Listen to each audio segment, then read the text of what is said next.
हाय बच्चों, कैसे हो आप लोग। अभी आज तो आपको बहुत मजा आने वाली है क्योंकि हम आपके काम के टॉपिक पे बात करने वाले हैं। ऐसा कौन सा टॉपिक है दीदी हमारे काम का। तो आज हम बात करने वाले हैं इंटरनेट के बारे में, फिर ईमेल के बारे में, फिर www के बारे में। वाह दीदी, आपने तो हमें खुश कर दिया। लेकिन मैं आपको बोल रही हूँ कि आपको इसमें से आधी चीजें नहीं आती होगी क्योंकि ये सारी हमें टेक्निकल चीजें पढ़नी है। ऑलराइट, ठीक है, चलो फिर चालू करते हैं कॉन्सेप्ट ऑफ ई करस्पॉन्डेंस के साथ। अभी आज काफी सारी बातचीत होगी क्योंकि ये बहुत ही जनरल टॉपिक है और हम लोग तो स्पेशली इस पे घंटों बात कर सकते हैं। क्यों? क्योंकि ये तो हमारे ही काम की चीजें हैं ना। ठीक है, तो मैं आपको एक क्वेश्चन पूछती हूँ। सबसे ज्यादा जरूरी चीज आप लोगों के लिए क्या है? 5 मिनट ले लो और अच्छे से सोचो। दीदी हमें कोई टाइम लेने की भी जरूरत नहीं है, हम आपको ऐसे ही बता देते हैं। हमारे लिए जो सबसे इम्पोर्टेंट चीज है वो हमारा फोन है, वो हमारा इंटरनेट कनेक्शन है। अब क्या बताऊँ आपको, मेरे लिए भी वही है।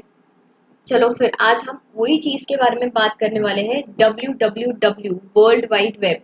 आजकल हमें इंटरनेट हर एक चीज में काम आता है। ये काम है उसका, वो काम है इसका, यही सब हम लोग पढ़ने वाले हैं ये चैप्टर में। बिल्कुल भी स्किप मत करना क्योंकि इसमें हमें जो है वो लीगल टर्म्स, डेफिनेशंस और ये सब पे ज्यादा फोकस करना है। मुझे भी पता है और इंस्टीट्यूट को भी पता है कि आपको ये सारी चीजों के बारे में जानकारी होगी, लेकिन इसके जो टेक्निकल मीनिंग्स है, ये कहाँ से आता है, ये किस तरीके से फंक्शन करता है, ये सब कुछ पढ़ने वाले हैं हम इस चैप्टर में। तो गलती से भी ये चैप्टर को स्किप मत करना। ऑलराइट, चलो फिर स्टार्ट करते हैं। पहले तो बात करते हैं कि वर्ल्ड वाइड वेब, WWW, ये क्या है। आप बोलोगे दीदी ये तो इंटरनेट है। ठीक है, मैं आपको और एक क्वेश्चन पूछती हूँ। क्या इंटरनेट और WWW ये दोनों भी सेम चीजें हैं? सोचो सोचो। क्या इंटरनेट और WWW ये सेम चीजें हैं? आप कहोगे हाँ दीदी, इसको तो हम ऐसे ही बोलते हैं ना, ये WWW क्या है, ये इंटरनेट ही तो है। नहीं हो गाइस, यही है जो फर्स्ट पॉइंट हमें पढ़ना है। इंटरनेट और वर्ल्ड वाइड वेब, भले ही हम एक दूसरे के लिए एक्सचेंज करते हैं ये वाले वर्ड्स, पर इसका जो मतलब है ये अलग अलग है। ये दोनों भी चीजें जो है वो अलग अलग है। भले ही हम इंटरनेट को WWW बुलाते हैं और WWW को इंटरनेट बुलाते हैं, लेकिन इसका जो मतलब है वो अलग है। ठीक है, यही है आपका फर्स्ट पॉइंट। इंटरनेट और WWW दो अलग चीजें हैं, भले हम इन दोनों को एक दूसरे के नाम से बुलाते हैं। ऑलराइट, चलो फिर पहले तो हम देखते हैं कि WWW, वर्ल्ड वाइड वेब, क्या है। मुझे पता है आपको पता है, लेकिन हमें डेफिनेशन पढ़नी है। ऑलराइट, आ जाओ पेज नंबर 174 में। World wide web is a system of interlinked hypertext documents accessed via the internet। तो सबसे पहली डेफिनेशन है आपकी, world wide web is a system of interlinked hypertext documents accessed via the internet. WWW एक system है जिसमें जिसमें computer की लैंग्वेजेस का यूज किया जाता है। एक ऐसा डॉक्यूमेंट है वो जिसको हम एक्सेस करते हैं इंटरनेट के द्वारा। ऑलराइट, तो बेसिकली इंटरनेट और वर्ल्ड वाइड वेब दो अलग चीजें हैं, वो आपको इसी में समझ गया होगा। दूसरा जो पॉइंट है जो इम्पोर्टेंट है, अच्छा, और वर्ल्ड वाइड वेब में हम क्या करते हैं, ये this is nothing but a web browser, जैसे कि गूगल क्रोम, जहां पर हम डालते हैं ना www डॉट, फिर जो भी साइट का नाम हो, सपोज cscartindia.com। तो ये हमने क्या किया, हमने वहां पर ऐसे डाला cscartindia की, हमें साइट पे जाना था तो हमने डाला www.cscartindia.com और वहां पर हम चले गए, है ना। ऑलराइट, इसमें क्या क्या होता है। With a web browser, one can view web pages that contain text, images, videos, and other multimedia, navigate among them via hyperlinks। देखो, अगर आपको इंस्टाग्राम पे जाना है, वो भी एक वेबसाइट ही है, वो भी आप अगर ऐसे गूगल करोगे ना इंस्टाग्राम, तो आपको दिखेगा www.instagram.com। ये क्या है, ये भी एक वेबसाइट है और इसका एक एप्लीकेशन भी है ना। एक वर्ल्ड वाइड वेब में हम देख सकते हैं कि हमें कौन से पेजेस पे जाना है, उसमें टेक्स्ट लिखा होता है, उसमें इमेजेस का यूज किया हुआ होता है ना। ऑलराइट, यू गाइस, दूसरी चीज जो आपके काम की है वो आप प्लीज अभी मार्क कर लो, ये आपको MCQ के लिए पूछ सकते हैं। Internet and world wide web are interchangeable, ठीक है, but in fact these two terms are not synonyms.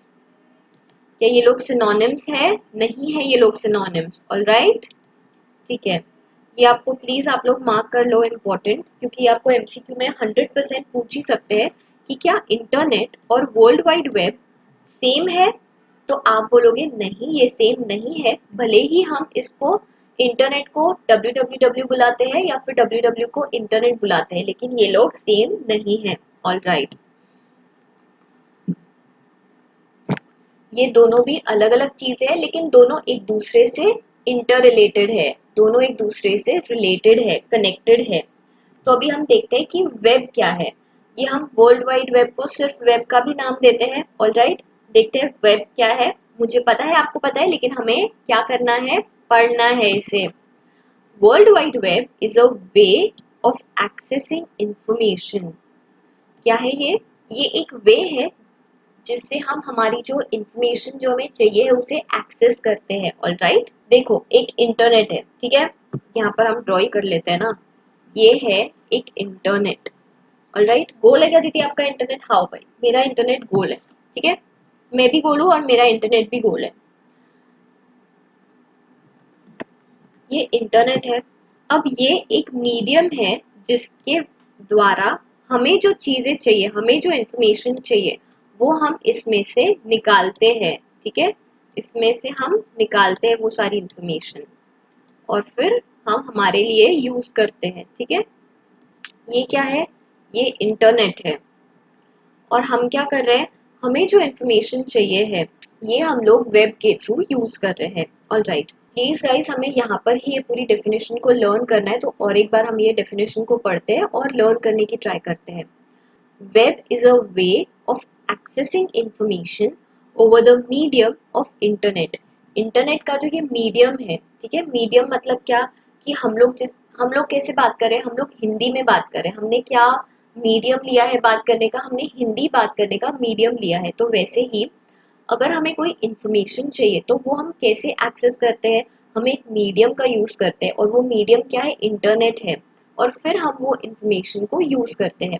और काय पे से करते हैं, वेब पे से करते हैं। ऑलराइट, ठीक है, वर्ल्ड वाइड वेब और simply web is a way of accessing information, is a way of accessing information, is a way of accessing information. देखो इसमें ये वाले चैप्टर में काफी सारी ऐसी चीजें हैं छोटी छोटी जो आप लोगों को थोड़ी सी लर्न करनी पड़ेगी, है ना। तो क्या है web? It's a way of accessing information over the medium of internet. Alright, लेकिन ये वेब चलता कैसे है? हम ऐसे कुछ भी डालते हैं, सपोज हमने डाला, बताओ आप क्या सर्च करें अपन, सपोज हमने डाला C S cart India channel, हमने लिखा www.cskartindia.com।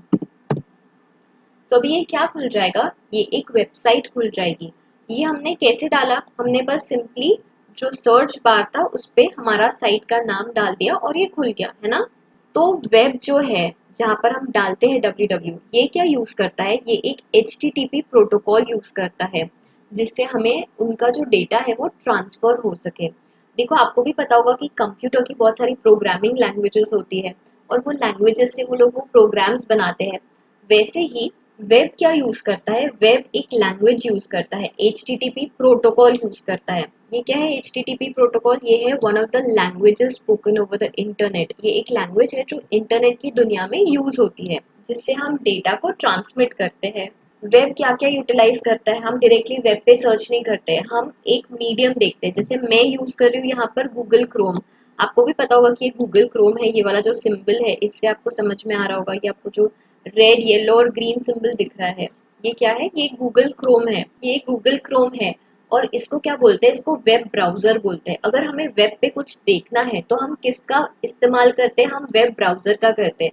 जैसे आईफोन में सफारी होता है, फिर हमारे एंड्रॉइड फोन्स में गूगल क्रोम होता है, फिर लैपटॉप्स वगैरह में भी गूगल क्रोम यूज करते हैं। फिर और कौन से आप मुझे बताओ। हाँ, इंटरनेट एक्सप्लोरर होता है, फायरफॉक्स होता है, वेरी गुड। फिर और क्या होते हैं, और भी बहुत सारे होते हैं ना।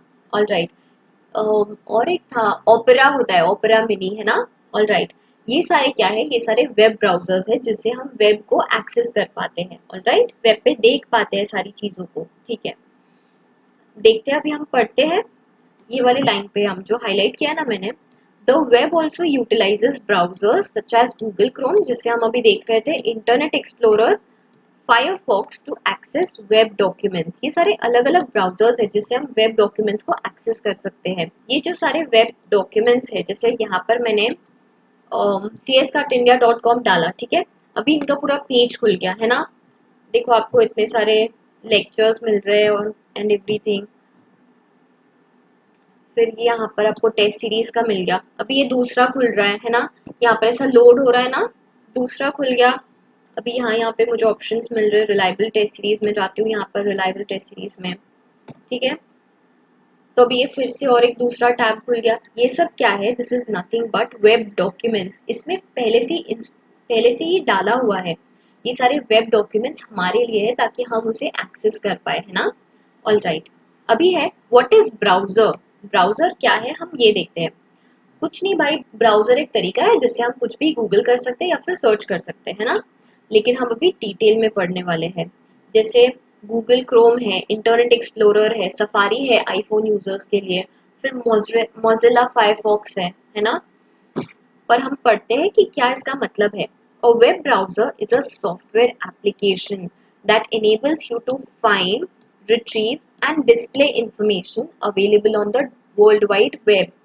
ये एक सॉफ्टवेयर एप्लीकेशन है, ये एक ऐप है जिससे हम कोई भी चीज सर्च कर सकते हैं, टाइप कर सकते हैं। अगर हमें कोई डॉक्यूमेंट डाउनलोड करना है, हम वहां से कर सकते हैं। कोई भी साइट को अगर हमें एक्सेस करना है तो हमें एक ब्राउजर लगेगा जिससे हम देख सकते हैं, है ना।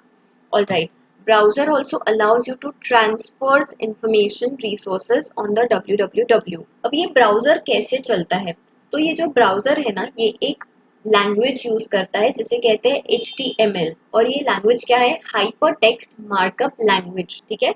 ये लैंग्वेज ये यूज करता है, और जो भी सारा डेटा है जो उन लोगों ने, जो वेब डेवलपर्स है, उन लोगों ने डाला होगा, वो हमें एक नॉर्मल इंग्लिश में दिखता है।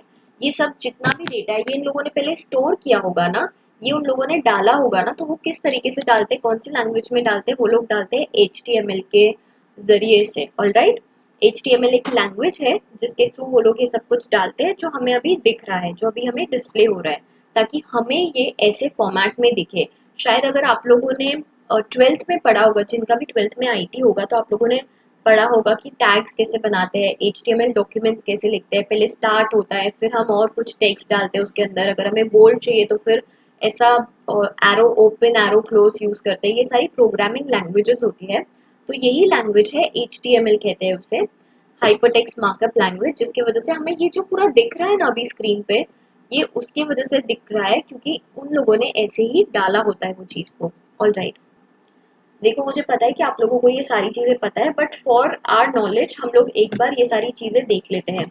इसके जो भी बटन्स है, जो भी इंटरेक्शंस है, वो देख लेते हैं। पहला क्या है, बैक एंड फॉरवर्ड बटन। ये कौन सा है, देखो ये यहाँ पर दिया हुआ है, ये बैक बटन दिया हुआ है, इससे हम बैक चले जाएंगे, पहले के पेज में चले जाएंगे। फिर यहाँ फॉरवर्ड बटन दिया हुआ है, ये क्या करता है कि हमें सबसे रीसेंट पेज पे लेकर जाता है। ऑल राइट, ठीक है। यहाँ पर जो मैंने लाइन अंडरलाइन किया है, वो प्लीज आप भी अंडरलाइन कर लो, ताकि जब आप रिवाइज करो तो फिर आपको इजी जाए, ठीक है। नेक्स्ट है टैब। अभी टैब क्या करता है, it allows you to view multiple web pages. Tab क्या करता है, ये हमें अलाउ करता है मल्टीपल पेजेस देखने के लिए, ठीक है। नेक्स्ट है एड्रेस बार। एड्रेस बार में हम कुछ भी टाइप करें, वो URL होता है। जैसे मैंने अभी किया था www.cscartindia.com, तो मैंने क्या किया था, वो URL लिखा था, ठीक है। ऐसे हर एक वेबसाइट के अलग अलग URLs होते हैं। यहाँ पर लिखा था ना मैंने अभी, आप कोई साइट का नाम बताओ, मैं वो भी डाल सकती हूँ। यहाँ पर सपोज इंस्टाग्राम, मैं डालती हूँ www.instagram, सिंपली हम इंस्टाग्राम सर्च कर लेते हैं। दीदी, आप तो हमें पढ़ाते पढ़ाते इंस्टाग्राम पे पहुंच गए, आपको एग्जाम्पल देना था ना यार, इसीलिए मैंने इंस्टाग्राम खोला था। तो यहाँ हमने क्या डाला है, ये जो हम यहाँ डालते हैं ना यू गाइस, आपको दिख रहा है ये सर्च बार है, यहाँ पर हम जो भी डालते हैं स्लैश वैश के साथ, वही वो वाला पेज वो ओपन करता है। राइट, ठीक है। नेक्स्ट है रीसेंट हिस्ट्री। अब ये तो मेरे को आपको बताने की भी जरूरत नहीं है, जो हमने पहले देखा था, अगर हम कंट्रोल एच करते हैं तो हमें रीसेंट हिस्ट्री दिखती है, हमारे फ़ोन में भी हमें हिस्ट्री दिख जाती है ना। ऑलराइट, नेक्स्ट है रिफ्रेश का पेज। देखो अगर कोई भी पेज लोड नहीं हो रहा है तो आप उसको रीलोड करते हो, जैसे मैंने अभी थोड़े 1 मिनट पहले ही मैंने रीलोड किया था वो पेज को। ये रिफ्रेश वाला बटन होता है, ये वाला बटन होता है रीलोड का। ऑलराइट, नेक्स्ट है stop, it cancels loading of current web page. You guys आप लोग मार्क कर रहे हो ना, जो भी मैं आपको बोल रही हूँ वो यहाँ जैसा भी मार्क किया हुआ है आप प्लीज आपके इसमें भी मार्क कर लेना। स्टॉप क्या करता है, अगर कोई भी पेज आपका लोड कर रहा है, आपको बहुत जान पे आ रही है, आपने डायरेक्टली स्टॉप कर दिया तो उससे वो पेज लोड होना बंद हो जाएगा। ठीक है, नेक्स्ट है होम। यहाँ पर आप होम पे आ जाओगे, देखो ये वाला जो सिंबल है ये होम का है ना। ओपन द होम पेज इस चीज के लिए है। ऑल राइट, फिर है search. Search box allows any text any term to be search from the search engine.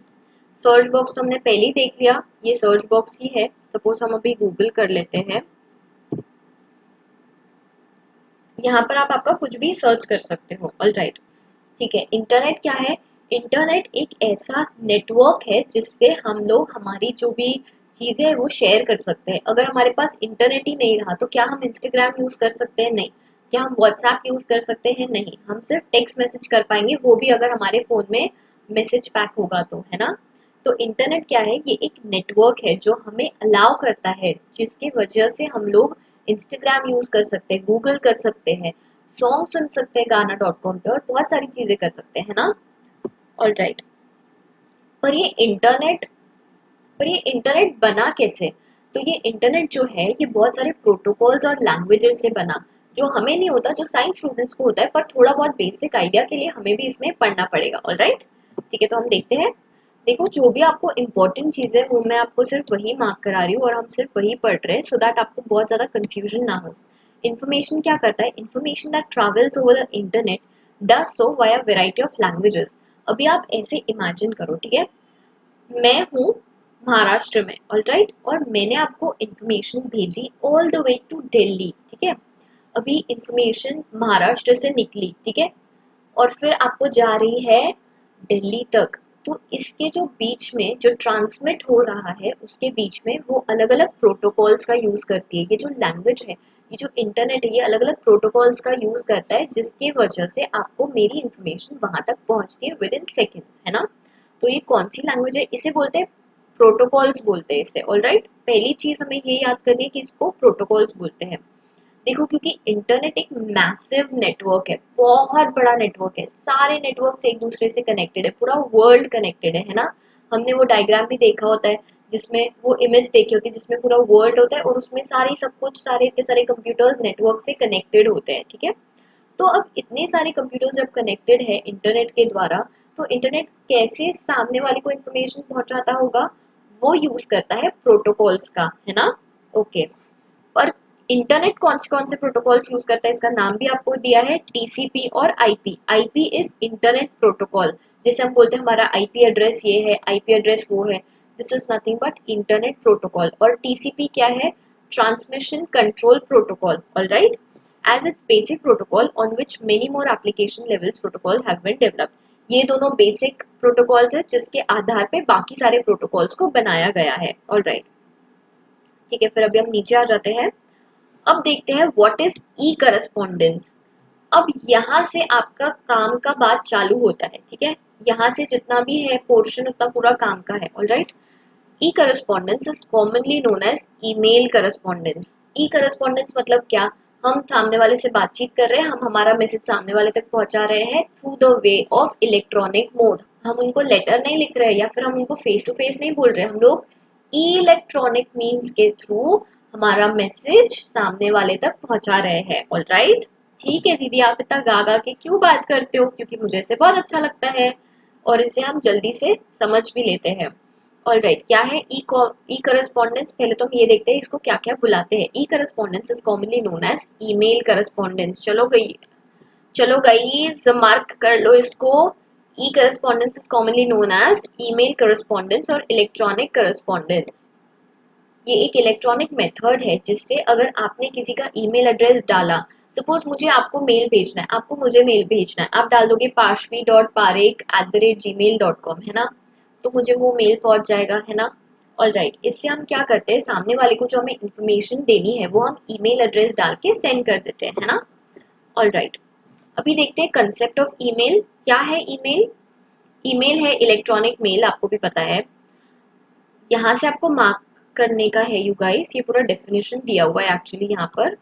Process of sending और receiving a computer file or message by computer modem over telephone wires to a pre-selected mailbox or address on another computer. Email can be sent automatically to a large number of electronic address via mailing list through mail merge option.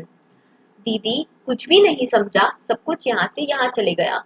जैसे वो three idiots में पूछता है ना, what is a machine, और वो ऐसी तो machine is this that that that that इतना बड़ा डेफिनेशन बता देता है, वैसे ही ये वाला डेफिनेशन है। क्या है email? It's the process of sending और receiving on a computer file और message by common computer modem over the telephone wires to a pre selected mailbox और एड्रेस। ये सब आपको थैंक गॉड लिखना नहीं है, थैंक गॉड भगवान हमें बचा लिया, ठीक है। लेकिन हमें बेसिकली अंडरस्टैंड तो करना पड़ेगा कि इसका मतलब क्या है। ईमेल का मतलब है जिससे हम किसी को भेजते हैं या किसी से रिसीव करते हैं। क्या रिसीव करते हैं? हमारे कंप्यूटर में जो फाइल है या हमारे पास जो फाइल है या जो डॉक्यूमेंट है, सपोज मेरे पास कोई पीडीएफ है जो मुझे चाहिए कि आप तक पहुंचे क्योंकि उसमें मेरे सारे एमसीक्यूज लिखे हुए हैं, तो आप बोलोगे दीदी आप मुझे मेल कर दो, मैं वहां से देख लूंगी। तो मैं आपको कैसे मेल करूंगी? मैं आपका ईमेल एड्रेस मांगूंगी, है ना, कि बेटा आपका पहले मुझे ईमेल एड्रेस तो दो, ईमेल एड्रेस डालने के बाद मैं आपको वो इन्फॉर्मेशन भेज सकूंगी, है ना।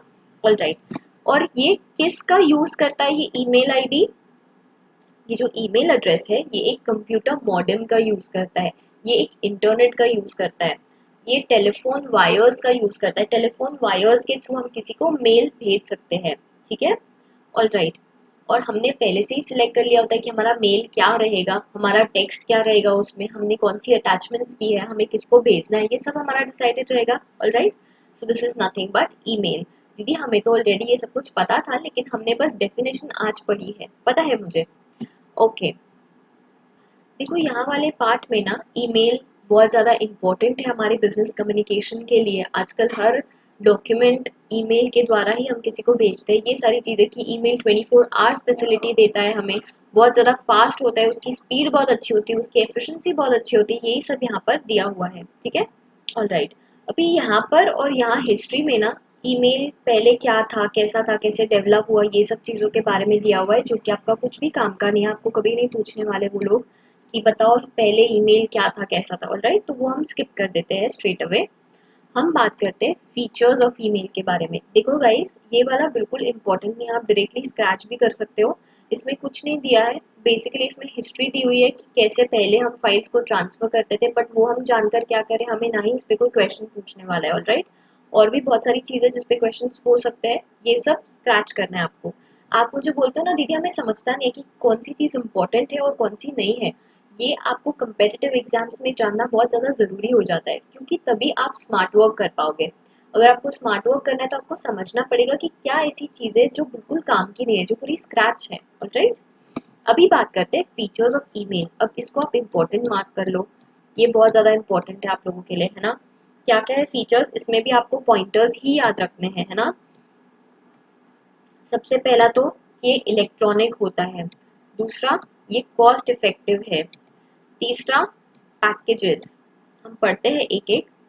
Fourth interface, attachments, spam, signature, search, cloud storage, changes at workspace, ठीक है। एक एक करके हम पढ़ते हैं सारे फीचर्स को। सबसे पहला इलेक्ट्रॉनिक, ऑफ कोर्स हम कोई भी जो हमारा मैसेज है वो इलेक्ट्रॉनिकली भेजते हैं, हमारा मैसेज ट्रांसमिट होता है HTML के द्वारा, जो कि हमने ऊपर देखा था कि एक हाइपर टेक्स्ट मार्कअप लैंग्वेज है जिससे कोई भी इंफॉर्मेशन सामने वाले को ट्रांसफर होती है, ठीक है। सेकेंड है the computer code use to create web pages. The computer code is use, यहाँ पर इज लिख दो, ठीक है, is used to create web pages. All right, बहुत ही गंदा लिखा ना अपन ने। The computer code is used to create web pages. Second है कॉस्ट इफेक्टिव। ऑफ कोर्स देखो, हमें कोई देखो, जब हम किसी को लेटर लिखते हैं तो हमें लेटर लिखना पड़ता है, फिर उसको पोस्ट करना पड़ता है, तो हमें खर्चा लग जाता है, नहीं तो भी 5-10 रुपए का खर्चा लगता है। ये तो हमने बस एक बार इंटरनेट का पैक करवा लिया, उसके बाद जिसको जितने मेल्स भेजना है हम भेज सकते हैं, उसका कोई कॉस्ट है क्या? मेल भेजने का कोई कॉस्ट है क्या? नहीं।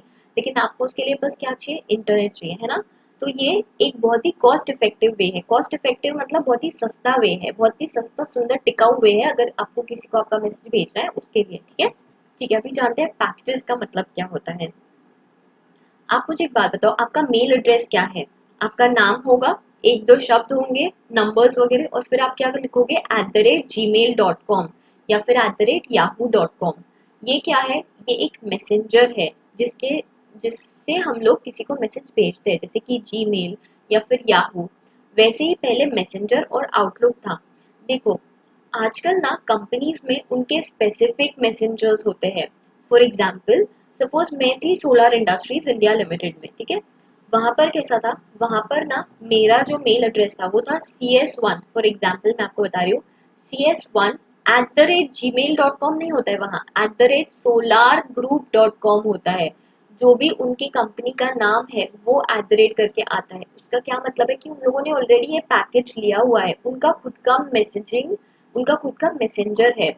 सपोज बियर बाइसेप्स, तो वो अगर कभी आप अप्लाई करोगे ना ऐसी कोई भी कंपनीज में, तो आपको वो लोग बोलेंगे कि करियर्स @बियर बाइसेप्स, इस पे आप मेल करो। फिर अगर कोई इन्फोसिस कंपनी है तो वो आपको बोलेंगे करियर्स @infosys.com पे आप हमें मेल करो। इन लोगों के अलग से मैसेंजर्स होते हैं, आजकल सारी कंपनीज के भी अलग से मैसेंजर होते हैं। हमें बस जीमेल पता है, but Gmail is not the only one, ऐसे बहुत सारे मैसेंजर्स होते हैं। ऑलराइट, तो ये क्या बोलते हैं? ये पैकेज होते हैं। अब इसमें आप क्या करते हो? पैकेज का मतलब क्या होता है कि अगर आपकी कोई एड्रेस की लिस्ट होगी, तो वो आपको सारे एड्रेसेस को भेजना होगा, तो वो उसको भेज देंगे हम। या फिर अगर आपको कोई फॉरवर्ड करना होगा मेल, तो आप स्पेसिफिकली फॉरवर्ड कर सकते हो। वो ऐसे अलग अलग उसमें फीचर्स होते हैं, बस यही वो बात करता है। ठीक है, कि आप लोग उसमें फॉन्ट भी चेंज कर सकते हो, साइज भी चेंज कर सकते हो आपके मैसेज की। अगर आपको कोई स्माइलीज या कोई इमोजीज डालने हैं, ऐसा या फिर ऐसा, या फिर स्माइल वाला, या फिर वाला, आप वो भी डाल सकते हो। अगर आपको कोई टेक्स्ट है जो हाईलाइट करना है, जैसे हम यहाँ पर हाईलाइट करें, वैसे आप उसमें भी हाईलाइट कर सकते हो। ऑलराइट, ठीक है। और डिलीट, स्टोर और सेव का तो हम सबको पता ही है, क्योंकि वो जीमेल में भी यूज होता है। Alright, this is nothing but packages. Alright, देखो, हम लोग जीमेल यूज करते हैं, तो हम लोग क्या करते हैं? हम लोग कंट्रोल कॉपी करते हैं, हम थोड़ा सा ऐसा मार्क कर लेते हैं। सपोज हमने इतना मार्क कर लिया, ठीक है? अब हम इसको राइट क्लिक करके क्या करते हैं? Copy paste. देखो यहाँ पर भी ऑप्शन आ रहा है, कॉपी पेस्ट डिलीट, ये सब चीजों का, है ना? तो हम ऐसा भी कर सकते हैं। ऑलराइट, इसको क्या बोलते हैं? इसको इंटरफेस बोलते हैं। कि अगर आपका कोई माइक्रोसॉफ्ट वर्ड डॉक्यूमेंट है, अगर आपने पहले से आपका टेक्स्ट लिख के रखा है, तो आप वहां से भी कॉपी पेस्ट करके कर सकते हो। So this is nothing but interface. All right, and interface between email program, जैसे कि जीमेल वगैरह, एंड वर्ड प्रोसेसिंग प्रोग्राम, जो कि हम टेक्स्ट में control copy, control C, control V use करते हैं ना, कॉपी पेस्ट करते हैं ना, वो ये दोनों भी चीज हमें अलाउ करता है क्या करने के लिए? कट कॉपी पेस्ट करने के लिए, एक जगह से दूसरी जगह तक। ऑलराइट, नेक्स्ट है अटैचमेंट्स। अब अटैचमेंट्स बहुत जरूरी है, इसमें हमारी पूरी शीट्स होती है। हम अटैचमेंट्स में एक दूसरे को PDF भेजते हैं, इमेजेस भेजते हैं, बहुत सारी चीजें भेजते हैं, फोटोग्राफ्स भेजते हैं, है ना? तो ये जो ऑप्शन है अटैच का, ये हम यूज करते हैं हमारे ईमेल में। सेकंड है स्पैम। स्पैम क्या होता है? ये जंक वाले मेल्स होते हैं, जो एडवर्टीजमेंट्स होती है, जो सारे सोशल मेल्स होते हैं कि एक पे एक फ्री है, ये है वो है, ये सारे जाते हैं स्पैम में। अगर आप आपके जीमेल में भी देखोगे ना, तो वहां पर आपको एक अलग से दिखेगा फॉर स्पैम या फिर जंक मेल्स। उसमें आप देख सकते हो कि जितने भी सारी कंपनीज के जो ऑफर्स निकलते हैं, जिसमें आपने कभी ना कभी सब्सक्राइब किया होगा, उसके आपको स्पैम मैसेजेस आते हैं। ये अनवांटेड, ये बिल्कुल हमें चाहिए नहीं होता है। ये वो वाले मैसेजेस होते हैं कि जॉब ऑफर्स कहाँ चल रही है, एडवर्टीजमेंट्स क्या चल रही है, इन सब के बारे में। नेक्स्ट है सिग्नेचर। अभी आपको पता है जीमेल में भी हम हमारी सिग्नेचर ऑलरेडी लिख सकते हैं, और फिर वो हर एक मेल के साथ वो सिग्नेचर भी अपने साथ जाती है। जैसे कि मैंने लिख दिया CS Parshwi Parekh, thanks and regards CS Parshwi Parekh. तो जितने भी मेल्स मैं आपको करूंगी, उतने में वो नीचे लिख कर ही आएगा, भले ही मैं अलग से लिखूं या ना लिखूं। ऑलराइट, मुझे सिलेक्ट करने की भी जरूरत नहीं पड़ेगी। नेक्स्ट है सर्च। अभी आपको अगर देखना हो कि आपने पहले किसको क्या भेजा था, तो आप सर्च कर सकते हो उसका नाम, या फिर उसका एड्रेस, या फिर जो भी सब्जेक्ट के नाम से आपने वो भेजा होगा mail. So this is nothing but that. Next है क्लाउड स्टोरेज। क्लाउड स्टोरेज मतलब क्या होता है? देखो, मैं यूजुअली यूट्यूब पे जो भी वीडियोस बनाती हूँ, आपको पता है कुछ कुछ जो आई गेस नोट मेकिंग के वीडियोस होते हैं, उसमें मैं आपको बोलती हूँ कि आपको मेरे डिस्क्रिप्शन बॉक्स में मेरी नोट्स मिल जाएगी अगर आपको चाहिए तो आप क्या करते हो, आप वो लिंक पे जाते हो। वो लिंक किस में खुलती है? वो लिंक खुलती है जी ड्राइव में, जो कि है गूगल ड्राइव में, जहाँ मैं अपलोड करती हूँ, है ना। तो क्लाउड स्टोरेज क्या होता है? जहाँ पे आप कोई भी चीज़ आपकी अपलोड करके रख सकते हो, कितनी भी बड़ी चीज़ आप अपलोड करके रख सकते हो। A more recent feature is cloud storage. यहाँ पर देखो, यहाँ पर एग्जाम्पल में भी दिया हुआ है, गूगल ड्राइव जैसे कि है, या फिर ड्रॉप बॉक्स है। गूगल ड्राइव और ड्रॉप बॉक्स सबसे बेस्ट एग्जाम्पल्स है क्लाउड स्टोरेज के। ये सी एक सर्विस होती है, जैसे कि मैं सपोज जी ड्राइव में मैंने सब कुछ सेव कर लिया, तो आप कभी भी वहां से एक्सेस कर सकते हैं, है ना। ना ही ये मेरे कंप्यूटर में सेव हुआ है, ना ही आपके फ़ोन में सेव हुआ है। ये कहाँ पर सेव हुआ है? गूगल ड्राइव पे, और आप यहाँ से कभी भी एक्सेस कर सकते हैं। सपोज़ अगर आपके पास स्पेस नहीं है, तो आप सब कुछ अपलोड कर देते हैं गूगल ड्राइव पे। अब आप कभी भी वहाँ से एक्सेस कर सकते हो, और वो वहाँ पर क्वालिटी भी खराब नहीं होता, कुछ नहीं होता, और आपके पास रहता है और सेफ भी रहता है। Alright, so that is cloud storage. Next है change at the workplace. जैसे कि आपको भी पता होगा, बेस्ट एग्जाम्पल कोविड-19 ने जो हमें दिया है वो है वर्क फ्रॉम होम। क्योंकि आपको पता है कि हम आजकल घर से ही काम करने लग गए मैक्सिमम लोग, बिकॉज ऑफ कोविड-19 सिचुएशन, या कुछ भी बोलो आप। पहले बहुत सारे लोग करते थे, लेकिन अभी बाय मजबूरी हमें ये चीज़ करनी पड़ रही है, वर्क फ्रॉम होम, है ना। तो उसके लिए ईमेल बहुत काम आते हैं। ऑलराइट, ये हमने देख लिया क्या क्या फीचर्स थे ईमेल के, और एक बार रिवाइज करते हैं। फीचर्स क्या क्या है ईमेल के? एक तो ये इलेक्ट्रॉनिक होता है, दूसरा कॉस्ट इफेक्टिव होता है, इसके पैकेजेस मिलते हैं हमें कि हम कभी भी उसमें हाईलाइट कर सकते हैं, फिर फॉन्ट चेंज कर सकते हैं, साइज चेंज कर सकते हैं। सारे कंपनीज के अलग अलग वो लोग मैसेंजर्स लेते हैं, पैकेज ही लेते हैं पूरा का पूरा। नेक्स्ट था इंटरफेस। फिफ्थ है attachment. Sixth spam, signature, search, cloud storage और changes at workplace. All right, अभी देखते हैं हम फीचर्स ऑफ ईमेल अकाउंट पे क्या क्या फीचर्स होते हैं।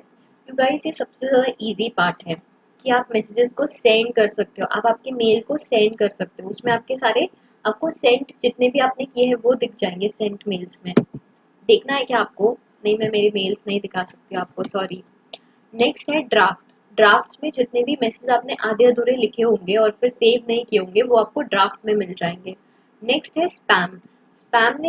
स्पैम में जितने भी जंक मेल्स है, जैसे कि हमने ऊपर पढ़ा था, वो सब आपको मिल जाएंगे। जो भी एडवर्टीजमेंट्स होते हैं, ऑफर होते हैं, प्रमोशन होते हैं, ये सब आपको इसमें मिलते हैं, ठीक है। और नेक्स्ट था ट्रैश। ट्रैश में जितने भी मेल्स आपने डिलीट कर दिए, वो ट्रैश का फोल्डर में आपको सारे दिखेंगे, है ना। आपको अगर ट्रैश से भी अगर आप डिलीट करते हो, तो फिर वो परमानेंटली डिलीट हो जाएंगे, ठीक है। तो क्या क्या थे? एक जनरल फोल्डर्स। पहले हम फोल्डर्स देखे थे ईमेल अकाउंट में, क्या कौन से फोल्डर्स होते हैं? 1 2 3 4। ईमेल अकाउंट में 4 फोल्डर्स होते हैं, एक सेंट, ड्राफ्ट, स्पैम और ट्रैश। इनबॉक्स तो आपको ऑलरेडी पता ही है, लेकिन ये चारों को अच्छे से दिया हुआ है यहाँ पर, है ना। ऑल राइट, आगे बढ़ते हैं हम। तो एक ईमेल अकाउंट में क्या क्या ऑप्शंस होते हैं? फर्स्ट, कि आप किसी को मेल कंपोज करके भेज सकते हो, कोई नया मेल लिखकर भेज सकते हो। Second, contacts. अब ना, अगर आप कोई भी मेल को भेजते हो, उसके बाद अगर आप उसको सेव कर दो ना, या ऐड टू कॉन्टैक्ट्स कर दो ना, तो वो आपके कॉन्टैक्ट्स में सेव हो जाता है। फिर अगर आपको बाद में भी कभी उसका काम पड़ा, तो आप डायरेक्टली वो कॉन्टैक्ट का नाम लिख सकते हो और वो आ जाएगा, है ना। नेक्स्ट है टू फील्ड। टू फील्ड का मतलब है, टू मतलब जिसको आपको भेजना है उसका नाम, है ना। टू फील्ड में हम डालेंगे टू फील्ड। टू मतलब जिसको आपको भेजना है, आपको उसका नाम सर्च करके डालना पड़ेगा। ऑल राइट, ठीक है। लेकिन इसमें ना बहुत सारे लोग होते हैं जिसको हमें मेल भेजना होता है। सपोज एक ही मेल है, लेकिन मुझे सारे स्टूडेंट्स को भेजना है ना। तो अब मैं क्या करूंगी, मैं ना उसमें सीसी में रख दूंगी, या बीसीसी में रख दूंगी। बीसीसी अगर मैं करूँ, बीसीसी में मैंने बाकी सारे के नाम डाल दिए। अगर मैं वैसे भेजती हूँ, तो आप सबको मिलेगा वो मेल, लेकिन आपको पता नहीं चलेगा कि किसको किसको गया है। फॉर एग्जाम्पल, मैंने सोनू को कहा कि देखो, आज ना आदित्य नहीं आया था, तो तुम उसको मेल कर देना। तो वो मुझे बोलेगी ठीक है दीदी, लेकिन आपके पास इसका प्रूफ कैसे रहेगा? तो मैं उसको बोलती हूँ कि देखो सोनू, जो टू फील्ड है ना, उसमें तुम वो आदित्य का नाम लिखना, ठीक है। और जो सीसी फील्ड है, कार्बन कॉपी जिसका मतलब है, वहां पर तुम मेरा नाम डाल देना। तो वो मेल मुझे भी मिल जाएगा और आदित्य को भी मिल जाएगा। वो जाने वाला आदित्य को ही है, लेकिन मैं बस एक साइड में ऐसे जा रही हूँ ताकि मुझे वो चीज़ की समझ रहे, मुझे पता हो कि सोनू ने भेजा था मेल, ताकि फिर कल उठकर आदित्य ये ना बोले कि दीदी सोनू ने तो मुझे मैसेज भेजा ही नहीं था, मुझे मेल भेजा ही नहीं था। तो वो मेरे जानकारी के लिए भी रहे, इसीलिए हम वहाँ पर सीसी डालते हैं। ऑलराइट, ठीक है। नेक्स्ट है सब्जेक्ट। सब्जेक्ट में हम लिखते हैं कि क्यों हम किसी को मेल लिख रहे हैं, जैसे कि सबमिशन ऑफ डॉक्यूमेंट्स या फिर इम्पोर्टेंट जो भी हमारा रीज़न है मेल का वो हम सब्जेक्ट में लिखते हैं। जैसे इसमें आपको क्या प्रोवाइड करने वाले हम लोग, सपोज मैं लिखती हूँ कि टेस्ट पेपर्स, तो आपको पता होगा कि इसके ये वाले मेल के अंदर सारे टेस्ट पेपर्स दिए होंगे दीदी ने, है ना, वैसा। नेक्स्ट है टेस्ट एरिया। टेक्स्ट एरिया में जो भी पूरा आपको लिखना है, जो भी मेल लिखना है कि टू डियर पार्शवी दीदी, we kindly request you to teach us in executive and professional, we will really like you if you could come here, ऐसा सब कुछ आप पूरा टेक्स्ट लिखते हो, है ना। ठीक है। नेक्स्ट है सेंड। अब आपने टेक्स्ट लिख दिया, अब आपने टू फील्ड में भी सब ऐड कर दिया, सब्जेक्ट भी लिख दिया, फिर अब आप क्या करोगे, भेजोगे सामने वाले को, है ना, तो आप सेंड बटन दबाओगे। नेक्स्ट है ग्रुप कॉन्टैक्ट्स। ग्रुप कॉन्टैक्ट्स में ना कुछ जो हमारे, देखो हमें इतने सारे मेल्स आते हैं डे टू डे बेसिस पे, पर इसमें से कुछ मेल्स है जो हमारे स्कूल के सारे फ्रेंड्स हैं उनके हैं, कुछ मेल्स है जो ऑफिस रिलेटेड मेल्स है, तो हम ना सारे से ग्रुप बना लेंगे कि ये जो कांटेक्ट है ये जाएगा हमारे स्कूल फ्रेंड्स में, ये जो कांटेक्ट है ये जाएगा ऑफिस में, ये जो कांटेक्ट है ये जाएगा रिलेटिव में, ऐसा अलग अलग हम डिस्ट्रीब्यूट कर लेते हैं। सो this is what, this is group contacts. Alright, अभी हम ये एक छोटा सा ब्रेक लेते हैं, 2 मिनट्स बाद कम बैक। ऑलराइट,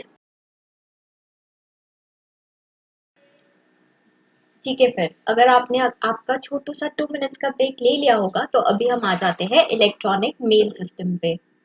क्या है इलेक्ट्रॉनिक मेल सिस्टम? देखो, इलेक्ट्रिक मेल सिस्टम एक ऐसा सिस्टम है जहाँ पर जो सारी चीज़ें हमें चाहिए कि हमें मिले वो हमें मिलती है। देखो, अगर आपको और मेरे को मेल यूज़ करना है तो हमको तो बहुत ही लिमिटेड नंबर ऑफ लोगों को करना होता है। आपको सिर्फ आपके फ्रेंड्स को करना है और मुझे करना है।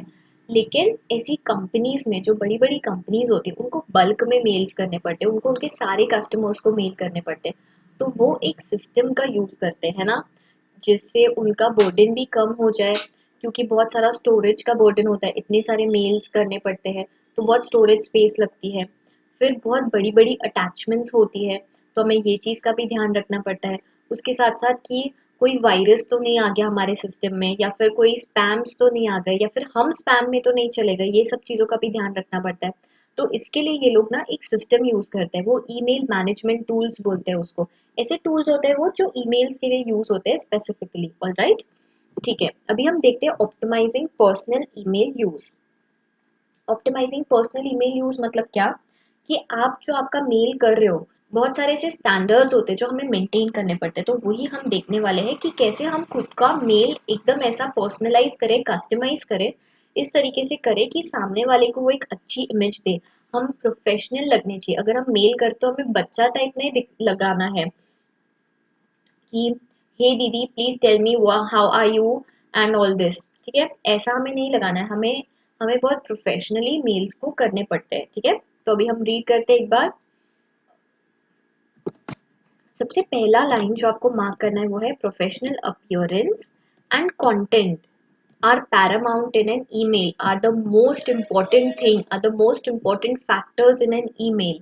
एक प्रोफेशनल अपीयरेंस और दूसरा कंटेंट, जो भी टेक्स्ट आपने लिखा है वो, और उसके साथ साथ वो कितना प्रोफेशनली आपने लिखा है, कितने अच्छे से उसको ड्राफ्ट किया है, ये चीज़ भी बहुत ज़्यादा मैटर करती है। ये दो चीज़ें ही आपको हीरो बना सकती है या फिर ज़ीरो बना सकती है, क्योंकि आपका जितना भी आपको बोलना है वो सब कुछ आप लोग मेल के थ्रू बोलने वाले हो, है ना। तो मेल उसी हिसाब का होना चाहिए कि वो एकदम प्रोफेशनल अपीयरेंस लगे, एकदम ज़्यादा प्रोफेशनल लगे और आपकी बहुत अच्छी प्रोफेशनल इमेज सामने वाले तक पहुंचा सके। ऑलराइट, तो क्या क्या बेसिक गाइडलाइंस है जो हमें फॉलो करनी पड़ेगी, एक एक करके हम पढ़ते हैं। देखो, एक तो प्रॉपर ग्रामर होना चाहिए, स्पेलिंग मिस्टेक्स नहीं होनी चाहिए। फिर जो टोन है हमारे मेल का वो एकदम नॉर्मल होना चाहिए, कर्टियस होना चाहिए, पोलाइट होना चाहिए, कि हम ऐसे रूडली कुछ भी लिख दे तो नहीं चलेगा, है ना। ऑलराइट, जो उसका स्ट्रक्चर है और जो कंटेंट है वो भी अच्छे से रहना चाहिए, है ना। फिर सेकंड पॉइंट है अवॉइड इमोटिकॉन्स। इमोटिकॉन्स मतलब स्माइली भेज दिया आपने, या एक रोज भेज दिया, या एक विंक भेज दिया, ये सब चलेगा क्या? नहीं, ये प्रोफेशनल बिल्कुल भी नहीं लगता है। ऑफिशियल करस्पॉन्डेंस में तो स्पेशली नहीं लगता है ना। अगर आप आपके कोई फ्रेंड को भेजते हो तो इट्स ओके, पर यहाँ पर आप क्या हो, एक प्रोफेशनल हो, आप सीएस रहोगे कंपनी के, तो आप ऐसे इमोजीज यूज करो, वो अच्छा नहीं लगता। नेक्स्ट है maintain separate contacts for official and personal emails. आपके जो भी पर्सनल ईमेल्स है उसके लिए आप दूसरा अलग कॉन्टैक्ट ईमेल आईडी रखो, और जो आपके ऑफिशियल कॉन्टैक्ट्स है उसके लिए आप अलग ईमेल आईडी रखो, ताकि आपके दोनों भी मिक्स ना हो जाए। फॉर एग्जाम्पल मेरा इंस्टाग्राम जो आप लोगों के लिए, जो मेरे सब्सक्राइबर्स के लिए है वो अलग है, और जो मेरा पर्सनल इंस्टाग्राम है जो थोड़े बहुत ही 100-200 ही लोगों के लिए रहता है वो अलग है ना। तो इससे क्या होगा कि आपको दोनों चीजों का बैलेंस लगेगा, नहीं तो फिर कैसा हो जाएगा, अब जो मेरे रिलेटिव्स है, जो मेरे फ्रेंड्स है, उनको मेरे बारे में इंफॉर्मेशन चाहिए, उनको इन्फॉर्मेशन मिलेगी सीएस के बारे में, तो उनको पूरा जम्बल अप हो जाएगा ना। तो इसीलिए आपको आपके पर्सनल ईमेल अलग रखना है, ईमेल एड्रेस, और प्रोफेशनल ईमेल एड्रेस अलग रखना है। इससे आपका क्या होगा, दोनों भी मिक्सअप नहीं होगा। ओके, अभी सपोज मैं कोई कंपनी में हूँ, सपोज मैं सोलर में ही हूँ, ठीक है। सोलर में क्या मेरा ईमेल एड्रेस था cs1@solargroup.com, ठीक है। लेकिन अभी मुझे अगर कोई मेल आता है, लेकिन मुझे अगर कोई मेल आता है जीमेल से या याहू से, तो वो मुझे रिसीव ही नहीं होता है। क्यों? क्योंकि हमारे इसमें पूरे प्रोटेक्टेड मेल्स होते हैं, क्योंकि इसको ना इस तरीके से फायरवॉल्स यूज किए होते हैं कि जो भी किसी के अगर पर्सनल ईमेल्स है वो मैं यूज ही नहीं कर सकती। सपोज मुझे तो मिल सकते हैं जो भी मुझे आप लोग मेल करो वो, लेकिन अगर मुझे मेरे पर्सनल अकाउंट से आप लोगों को कोई मेल करना है तो वो मैं आपको नहीं भेज सकती हूँ, क्योंकि जो जैसे कि जीमेल होते हैं जिससे हम हमारे पर्सनल मेल्स करते हैं वो हम यूज ही नहीं कर सकते। हमारी कंपनी में तो स्ट्रिक्टली अलाउड ही नहीं था, क्योंकि अगर आप जीमेल ऐसा टाइप भी करो ना, वो आपको दिखाएगा ही नहीं वो वेबसाइट, क्योंकि वो ब्लॉक करके रखते हैं, वो रेस्ट्रिक्ट करके रखते हैं कि आप ये यहाँ पे यूज नहीं कर सकते हो, to maintain their privacy. All right, ठीक है। नेक्स्ट है avoid spamming, maintain a proper distribution list. अगर आप आपकी प्रॉपर रिसिपिएंट की लिस्ट नहीं रखोगे, जिससे आप मैसेजेस रिसीव कर रहे हो, उसकी लिस्ट प्रॉपर मेंटेन नहीं करोगे, तो क्या होगा, कुछ कुछ जो इम्पोर्टेंट मेल्स है वो चले जाएंगे आपके जंक मेल्स में, वो स्पैम हो जाएंगे, है ना। वो आपको नहीं चाहिए, नहीं तो आपके ऐसे पता चला कि जो सबसे इम्पोर्टेंट मेल्स थे वो तो आपके स्पैम में चले गए, और जो काम के नहीं थे वो आपके ही इनबॉक्स में रहे, है ना। ऐसा नहीं होना चाहिए, तो अवॉइड स्पैमिंग। और आप ये कैसे अवॉइड करोगे, अगर आपकी एक प्रॉपर डिस्ट्रीब्यूशन लिस्ट रही कि जो जो भी आपके रेसिपिएंट्स हैं उनकी, तो ठीक है। नेक्स्ट है limit the size of attachments. देखो आप ना यूजुअली बहुत बड़े बड़े साइज के अटैचमेंट्स भेज नहीं सकते हो, बहुत सारे मैसेंजर्स में रिस्ट्रिक्ट किया जाता है ईमेल का साइज, तो आपको ये देखना पड़ेगा, क्योंकि ना अगर आपने किसी को बहुत बड़ा साइज भेजा तो हो सकता है उसमें वायरस हो सकता है उसमें वायरस के अटैक्स हो सकते हैं, या डेटा सिक्योरिटी इश्यूज हो सकते हैं। तो इसीलिए सारे ऑर्गेनाइजेशंस में ना एक स्पेसिफिक लिमिट होता है अटैचमेंट का, कि 20 MB तक आपको अलाउड है, 1 GB तक आपको अलाउड है, ऐसा सब, ठीक है। नेक्स्ट है हैव अ स्टैंडर्ड सिग्नेचर। जैसा कि मैंने आपको बताया, जैसे हम जीमेल में भी कर सकते हैं, हमारा एक स्टैंडर्ड सिग्नेचर हमने सेट करके रख दिया, और मैंने क्या किया है, CS पार्श्व पर एक हार्ट हार्ट हार्ट और लॉट्स ऑफ लव। ये क्या सिग्नेचर है क्या? नहीं।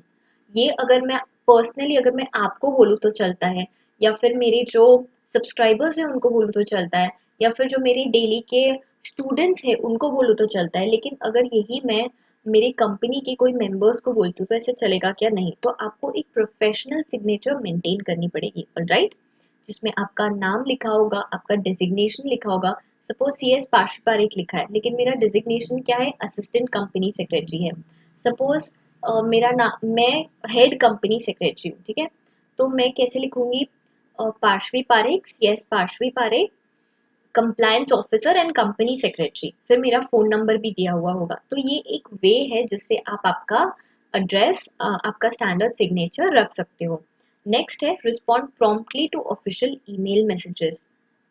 देखो जो भी प्रोफेशनल ईमेल्स होते हैं ना, वो एक रूल होता है ये, कि आपको विद इन 24 आवर्स उनको मेल बैक करना ही पड़ता है, उनको रिप्लाई करना ही पड़ता है ना। अगर आपने ज़्यादा टाइम ले लिया तो it does not give a good image. अगर आप बहुत ज़्यादा लेट ले रहे हो या आप बहुत टाइम कंज्यूम कर रहे हो तो एक बहुत गलत इमेज जाता है सामने वाले का, है ना, सामने वाले पे। नेक्स्ट है setup efficient email practices. Email practices setup करने का क्या मतलब है, देखो हमारे जितने भी मेल्स हैं, जैसे ना जो हमारे कंप्लायंस ऑफिसर थे हमारी कंपनी के, उनके फ़ोन में ही था उनका ईमेल आईडी, ठीक है। तो वो क्या करते थे, अगर सपोज वो ट्रैवल कर रहे तो वो बार बार चेक करते रहते थे। उनको पता है कि सबसे पहले सुबह अगर कुछ करना है तो सबसे पहले तो मेल्स चेक करने हैं, कौन से मेल्स किसके किसके आए हैं, और सबको रिस्पॉन्ड करना है उसके अकॉर्डिंग। ठीक है। तो इससे क्या होता है कि अगर आपने ऐसा फिक्स कर लिया कि मैं सुबह मेल्स देख लूंगी, या फिर शाम में एक आपने स्पेसिफिक टाइम अलॉट कर दिया जब मैं सिर्फ मेल्स को रिप्लाई करूंगी, तो इससे क्या होगा, जो आपका रिस्पॉन्स टाइम है वो एक्यूरेटली हो जाएगा। जो expected response time suppose 24 hours में अगर किसी को रिप्लाई करना था तो वो अच्छे से अचीव हो जाएगा। ऑलराइट, नेक्स्ट है डिलीट ओल्ड मैसेजेस। देखो अगर आपके बहुत सारे इनबॉक्स में मेल्स आ गए, तो अगर आप पहले वाले डिलीट ही नहीं कर रहे हो, तो फिर आपके जो नए मैसेजेस है हो सकता है वो आ ही ना सके। मेरे साथ ऐसे बहुत होता था कि जो मेरा मेल आईडी था ना, उसमें अगर उसमें इतने सारे मेल्स थे, ओ माय गुडनेस। तो अगर जब तक कि मैं ट्रैश मेल्स को डिलीट ना करूँ या स्पैम को डिलीट ना करूँ, तब तक मुझे नए मेल्स आते ही नहीं थे, वो आना ही बंद हो जाते थे, है ना। So you have to delete old mails, ताकि फिर जो क्लटर है, जो सारा एक्स्ट्रा स्पेस है, जो सारा कचरा है, वो सारा निकल जाए, है ना। ऑल राइट, नेक्स्ट है review incoming emails only at 2 और 3 सेट टाइम्स अ डे। ऐसा नहीं कि हर बार कोई मेल आ रहा है आप डिस्ट्रैक्ट होके आपका काम छोड़ के बस मेल ही कर रहे हो। आपको 2-3 बार ऐसा डिसाइड कर लेना पड़ेगा कि एक मैं सुबह चेक करूंगा, एक दोपहर में और एक शाम में। 3 बार मैंने डिसाइड कर लिया, मैक्सिमम 2 बार भी काफी है, लेकिन अगर आप मैक्स टू मैक्स करना चाहते हो तो 3 bar is more than sufficient. ऐसा नहीं कि एक पिंग आया और मैंने खोलकर देख लिया, एक पिंग आया मैंने खोलकर देख लिया, ऐसा नहीं करना है। ऑलराइट, क्योंकि इससे आपकी एफिशिएंसी काफी कम हो जाती है। नेक्स्ट है invest in supplementary tools that can block email spams that clogs many system. बहुत सारे अगर हमें स्पैम ही आते रहे, तो ऐसा आपको एक टूल देखना पड़ेगा जिससे आपको स्पैम्स ना आए, या फिर आप उसको ब्लॉक कर सको। अगर आप ब्लॉक करोगे तो आपको वो सारे मैसेजेस नहीं आएंगे, तो आपका जो ईमेल का आपका जो इनबॉक्स का स्पेस है वो बहुत ज्यादा आपके लिए एम्प्टी रहेगा, है ना। नहीं तो फिर क्या होगा, वही पूरा कचरा भरते जाएगा और हमें हमारे काम के मेल्स नहीं मिलेंगे। नेक्स्ट है use of reply and reply feature with care. ये बहुत इंपॉर्टेंट पॉइंट है यू गाइस। क्या बोल रहा है ये, कि अगर आपको कोई मेल आया, ठीक है, अब वो बहुत सारे लोगों को भेजा हुआ मेल है, तो उसमें ना आपको 2 ऑप्शंस दिए जाते हैं। एक तो रिप्लाई करने का, अगर आप उसको रिप्लाई करते हो तो सिर्फ जो पर्सन ने आपको वो मेल भेजा है सिर्फ उसको रिप्लाई होगा, ठीक है।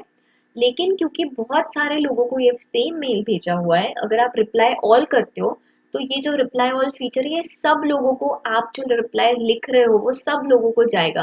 तो आपको बहुत ध्यान से ये चीज भी लिखनी पड़ेगी, है ना। अब आपको सबको नहीं बताना कि हाँ भाई मैंने एक्सेप्ट कर लिया है आपका ऑफर। आपको सिर्फ जिसने आपको ऑफर दिया है उसको बताना है, तो आप सिर्फ उसको ही रिप्लाई करोगे। भले ही उसने और 10 लोगों को ये सेम मेल भेजा हो, लेकिन आपको क्या करना है, आपको सिर्फ उसी को वो मेल भेजना है, तो आप क्या करोगे, रिप्लाई। लेकिन अगर वहीं पे अगर आपको सबको वो रिप्लाई करना है तो आप सबको भेजोगे, ठीक है। तो ये दोनों फीचर्स बहुत ज्यादा केयर से करना पड़ता है, क्योंकि कभी कभी क्या होता है, अगर हमारे इंटेंशंस ये रहे कि हमें बस एक को ही भेजना है लेकिन गलती से सबको चला गया, तो फिर वो बहुत ज्यादा नॉट सो प्रोफेशनल लगता है, ठीक है। Next, important. अभी ये सबसे इम्पोर्टेंट है, सिर्फ इतना ही पार्ट सबसे ज्यादा इम्पोर्टेंट है, बाकी पूरे इसमें यही एक्सप्लेन किया गया है। देखो, जब आप किसी को मेल लिखते हो ना, उसके नीचे पहले तो आता है टू, ठीक है। टू आ गया, उसके बाद आपको सीसी आता है कि आपको कार्बन कॉपी, ये सेम मेल और किसको किसको भेजना है, ठीक है। जैसे कि हमने ऊपर भी देखा था, ऊपर भी मैंने आपको एक्सप्लेन किया था कि मैंने बोला था सोनू को, यही एग्जाम्पल लिया था मैंने बोला था सोनू को कि आपको मेल करना है आदित्य को। उसने बोला कि दीदी आपको कैसे पता चलेगा कि मैंने एक्चुअल में मेल किया है या नहीं, तो मैं आपको सीसी में रखती हूँ ताकि आपकी जानकारी के लिए आपको पता हो, ठीक है। लेकिन अभी ना सोनू बोलती है दीदी ये आदित्य ना बहुत ही खराब है, अगर मैं उसको मेल भेज भी दूंगी ना वो बोलेगा मुझे मेल मिला ही नहीं है क्योंकि उसको होमवर्क करना ही नहीं है। तो मैं क्या बोलूंगी सोनू को, सोनू तू ना एक काम कर, तू ना मुझे बीसीसी में रख। बीसीसी मतलब क्या, यहाँ पर क्या होता है, यहाँ पर आदित्य को पता नहीं चलेगा कि वो वाला मेल मुझे भी भेजा है सोनू ने। ये मेल सिस्टम में मैं भी हूँ। अगर आदित्य ने सोनू को कुछ रिप्लाई किया तो वो मुझे भी पता चलेगा, अगर सोनू ने आदित्य को मैसेज किया तो वो मुझे भी पता चलेगा, है ना। तो ये क्या होता है, बीसीसी का एक फीचर होता है। आदित्य को नहीं पता है कि मैं बीसीसी में हूँ, उसको ऐसे लगेगा मुझे सिर्फ सोनू ने मेल भेजा है, और वो रिप्लाई करेगा कि I am not going to do the homework, thanks, ठीक है। अब ये सोनू को मिला मेल, और आदित्य को तो नहीं पता था कि मैं बीसीसी में मार्क्ड हूँ। लेकिन मुझे आदित्य का मेल दिख गया, फिर दूसरे दिन क्लास में मैं आदित्य को क्या बोलूंगी कि तूने सोनू को ऐसे क्यों मेल किया, वो बोलेगा दीदी मैंने तो किया ही नहीं। मैं उसको बोलूंगी कि देख मैं बीसीसी में थी, है ना। तो इस ये दोनों भी फीचर्स काफ़ी इम्पोर्टेंट होते हैं। ये पूरी स्टोरी आपको बताने का मतलब ये था। एक सीसी होता है जिसको कहते हैं कार्बन कॉपी। सीसी में क्या होता है, आपको दिखते हैं रिसिपिएंट्स। सपोज मैंने 2 में लिखा है एक स्टूडेंट का नाम और सीसी में लिखा है बहुत सारे स्टूडेंट्स का नाम, ठीक है। सारे स्टूडेंट्स का नाम सबको दिखेगा, आपको पता रहेगा कि और किसको किसको ये वाला मेल भेजा गया है, ठीक है। लेकिन वही अगर आप बीसीसी यूज करते हो तो बीसीसी में क्या होगा कि आपको नहीं पता चलेगा, जो भी ईमेल एड्रेस है वो कॉन्फिडेंशियल रहेगा। आपको लगेगा कि सिर्फ एक ही जन को ये भेजा हुआ है, लेकिन एक्चुअल में वो इतने सारे लोगों को भेजा हुआ होता है। ऑलराइट, प्रॉपर ईमेल करस्पॉन्डेंस आपको, हम पूरे चैप्टर में यही पढ़ते आ रहे हैं कि आपको सामने वाले को, जब आप प्रोफेशनल बन जाओगे, जब आप सीएस बन जाओगे, आपको बहुत प्रोफेशनली हर एक मेल को ड्राफ्ट करना पड़ेगा। सामने वाले को बहुत रूड नहीं लगना चाहिए। सामने वाले को, देखो ईमेल एक ऐसी चीज होती है ना यू गाइस, अगर कभी कभी क्या होता है, हम बहुत बड़े बड़े ऑफिशियल्स को भेजते हैं, ठीक है, ये सारे ईमेल्स, तो उनके ईगो पे अगर बात आ गई ना, अगर आपने ऐसी कोई इम्प्रॉपर वर्ड्स यूज कर लिए या आपने ऐसा कुछ लिख लिया जो आपको नहीं लिखना चाहिए, तो इससे क्या होगा कि सामने वाले को आपके लिए बहुत गलत इमेज आ जाएगी, या फिर वो आपसे बहुत गुस्सा हो सकता है, या फिर उनको फिर आपसे आगे बिजनेस रिलेशंस मेंटेन ही ना करना हो। इसके बहुत सारे कॉन्सिक्वेंसेस हो सकते हैं। तो हमें जो ईमेल करस्पॉन्डेंस है हमारा, वो बहुत ही ज़्यादा सोच समझ के ड्राफ्ट करना पड़ता है। ऑलराइट, अभी हम देखते हैं। ये देखो यहाँ पर दिया हुआ है, words used in an email are like a small little match. आपको मैच स्टिक पता है, चिंगारी जिससे हम जलाते हैं, है ना। They can be used to mend fragile relationships, warm the heart and light the way, और या तो ये जो आपके एकदम नाजुक रिलेशनशिप्स है उसको मेंटेन कर सकते हैं, उसको जुड़ा सकते हैं, या फिर एक बहुत बड़ी फायर, बहुत बड़ा डिस्ट्रक्शन ये कर सकते हैं। या तो ये आपको बहुत वार्म और बहुत अच्छी फीलिंग दे सकते हैं, या तो फिर ये पूरा का पूरा ऐसा आग आपने जला दी, पूरा केरोसिन डाल दिया और पूरा सब कुछ बर्बाद हो गया, वैसा भी हो सकता है। तो ईमेल्स इसीलिए आपको बहुत अच्छे से ध्यान से ड्राफ्ट करने पड़ते हैं। ऑलराइट, अभी यहाँ पर तो एग्जाम्पल्स ही दिए हुए हैं कि कैसे वगैरह। अभी हम आ जाते हैं ईमेल एटिकेट्स पे। ये सारी चीज़ें ना हो, आप एकदम ज़्यादा पोलाइट रहो, आपके मेल्स एकदम राइट मैसेज भेजे, आपको एकदम राइटली वो मैसेज को लिया गया हो, इंटरप्रेट किया गया हो, इसके लिए क्या ज़रूरी है, ईमेल एटिकेट्स। देखो जैसे डाइनिंग टेबल के एटिकेट्स होते हैं कि आपको फोर्क ये साइड रखना है, आपको स्पून इस तरीके से पकड़ना है, वैसे ही क्योंकि अभी मॉडर्न डे वर्ल्ड में ईमेल हम इतना ज़्यादा यूज़ करते हैं, इसीलिए हमें ईमेल एटिकेट्स पढ़ना बहुत ज़रूरी है। And you guys are so so so blessed कि आपको ये पढ़ने मिल रहा है। जब आप सीएस बन जाओगे ना, तब आप मुझे थैंक यू बोलोगे कि दीदी अच्छा हो गया आपने हमें सीएस ईईटी में ही ये सारी चीज़ें, छोटी छोटी चीज़ें सिखा दी थी, क्योंकि ये हमें सीएस बनने के बाद बहुत काम आई। किसी को आपको बोलने की ज़रूरत भी नहीं पड़नी चाहिए कि आपको ऐसे करना है वैसे करना है, क्योंकि आपने ऑलरेडी इसमें सब कुछ पढ़ लिया है ना। ऑलराइट, चलो फिर हम एक एक करके देखते हैं कि क्या है ईमेल एटिकेट्स। ईमेल एटिकेट्स क्या होते हैं, ये एटिकेट्स होते हैं, ये मैनर्स होते हैं, बिहेवियर्स होते हैं जिसको हमें फॉलो करना चाहिए। जैसे आपको ड्रेसिंग एटिकेट्स बताते हैं कि आप लोगों को एकदम फॉर्मली ड्रेस करना चाहिए। अगर आप कोई पार्टी के लिए जा रहे हो तो फिर आप टी शर्ट्स में जा सकते हो या फिर कोई हेवी ड्रेसेस में जा सकते हो, लेकिन अगर आप शादी में जा रहे हो तो आपको लहंगा पहनना है, आपको कुर्ता पहनना है, ऐसा सब है ना। ऑलराइट, वैसे ही है ये वाले ईमेल एटिकेट्स कि आपको ईमेल करते हुए कौन से एटिकेट्स मेंटेन करने पड़ते हैं, कौन से मैनर्स फॉलो करने पड़ते हैं। चलो फिर देखते हैं। फर्स्ट है mind your manners. Mind your manners क्या कहता है, ये बेसिक रूल है। जो भी सारी चीजें जब आप बड़े होते गए आपने सीखी है, जैसे कि प्लीज बोलना, थैंक यू बोलना, सॉरी बोलना, ये सब आपको इसमें भी ध्यान रखना पड़ेगा, है ना। सेकंड है address people you don't know as mister, Mrs और डॉक्टर। किसी को भी हम ऐसे नहीं बुलाते हैं, पार्शवी हाय, हाय पार्शवी, ऐसे हम नहीं बोलते हैं। हम ऐसे बोलेंगे हाय मिस पार्शवी, या फिर हमें ये सारी, देखो हमें नहीं पता कि ये पार्शवी कौन है ना, तो हम कैसे यूज करेंगे, hi miss Parshvi, hi miss, या ऐसा हाय डियर सर या मैडम, सबसे ज्यादा सिंपल है ना। तो हम अगर हमें किसी को एड्रेस करना है कि may I speak to Parshvi, तो आप कैसे बोलेंगे, मे I speak to miss Parshvi. हम ऐसे ही बात करते हैं क्योंकि हम उन्हें जानते नहीं है, है ना। ऑलराइट, तो यहाँ पर क्या दिया गया है कि अगर आप किसी को नहीं जानते हो तो आप लोगों को मिस्टर बोलना चाहिए या मिसेस बोलना चाहिए या डॉक्टर से किसी को एड्रेस करना चाहिए, ठीक है। और उनका पहला नाम तभी लेना, मतलब सिर्फ आप ऐसे ही बोलोगे क्या मे आई स्पीक टू पार्शवी, नहीं, आपको ऐसे बोलना चाहिए कि may I speak to miss Parshwi Parekh. आपको पूरा नाम लेकर बात करना है कि क्या आप पार्शवी पारेख बात कर रहे हो, ऐसा है ना। अगर उन्होंने आपको इजाजत दी हो कि आप मुझे पार्शवी ही बुलाओ, आप मुझे पार्शवी दीदी ही बुलाओ, तो ही आप लोगों को पार्शवी दीदी कहना है, नहीं तो फिर आप क्या कहोगे, मिस पार्शवी पारेख, ऐसा, ठीक है। ये बस एक एग्जाम्पल था, आप लोगों को दीदी बोलना है, आप पहचानते हो मुझे, है ना। ऑल राइट, नेक्स्ट है वॉच द टोन। अभी आपको अगर मैं बहुत ही ज्यादा गुस्से में पढ़ाऊँ या बहुत ही सीरियसली पढ़ाऊँ तो आपको मजा आएगा क्या, नहीं। वैसे ही सेम ईमेल में आपको सुनाई तो दे नहीं रहा होता है कि कौन कैसे बात कर रहा है, तो आपको ना ऐसे शब्द यूज करने चाहिए जिससे आप एकदम फ्रेंडली लगो, एकदम पोलाइट लगो, या बहुत रिस्पेक्टेबल अप्रोच रखो। कि जैसे कि हमने इसके पहले के चैप्टर में भी पढ़ा था कि आप लोगों को करस्पॉन्डेंस में चैप्टर 6 में पढ़ा था कि आप लोगों को ऐसे नहीं बोलना है कि सॉरी हम आपको सर्व नहीं कर पाएंगे, सॉरी हमारे पास हमारा प्रोडक्शन खत्म हो गया। आपको ऐसे करना है कि थैंक यू, आपने हमें ये अपॉर्चुनिटी दी कि हम आपको सर्व कर सके, लेकिन क्योंकि कोविड-19 के सिचुएशन से हमारे जो प्रोडक्शन है वो रुक गए हैं, तो जैसे ही स्टार्ट होते हैं हम आपको सबसे पहले प्रोड्यूस करेंगे, थैंक यू कि आप हमारे लॉयल कस्टमर हो। ये सब कुछ एकदम पोलाइटली आपने ईमेल कर कर लिखना है सामने वाले को, है ना। ऑलराइट, नेक्स्ट है बी कंसाइज।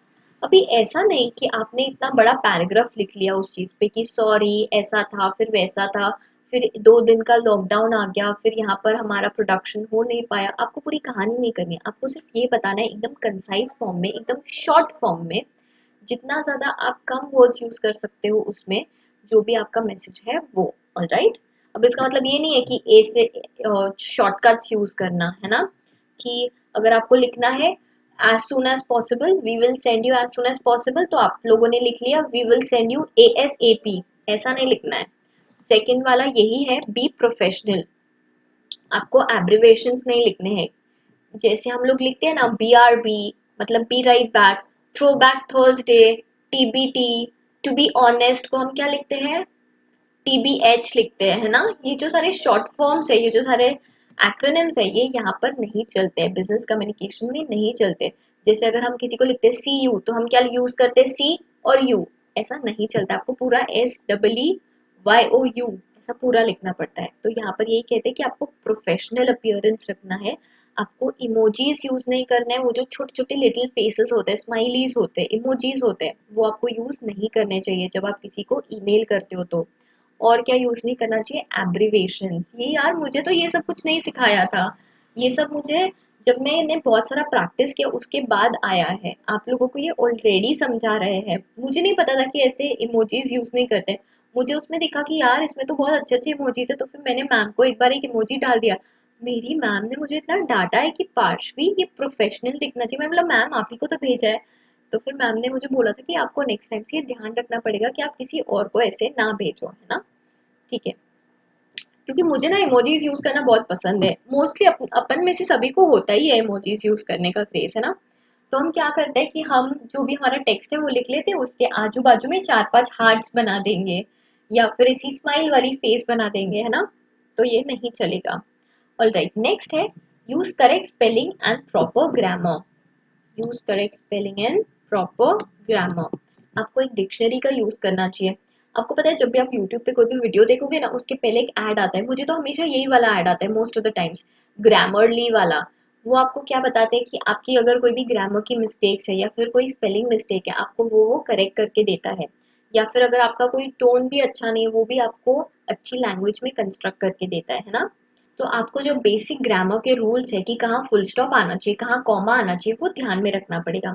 नेक्स्ट है way to fill in the to email address. ये ना, जब भी हम पूरा मैसेज हमने लिख लिया उसके बाद 2 मिनट शांति से सोचकर फिर लिखो। जब आपका पूरा मेल लिखना हो जाए उसके बाद आपको 2 बार ये डबल चेक करना है कि आपने सब्जेक्ट बराबर लिखा है या नहीं, आपने टेक्स्ट बराबर लिखा है या नहीं, आपने जो अटैचमेंट्स की है वो बराबर है या नहीं। उसके बाद फिर आप टू लिखना।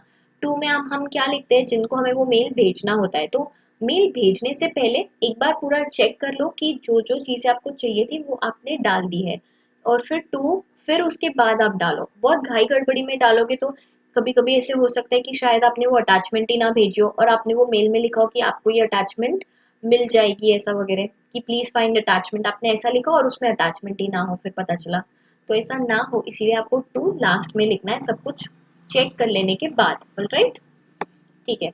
अभी हम आते हैं सबसे सबसे बेस्ट चीज पे, वो है एडवांटेजेस ऑफ यूजिंग ईमेल।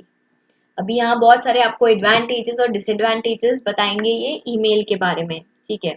देखते हैं क्या क्या है।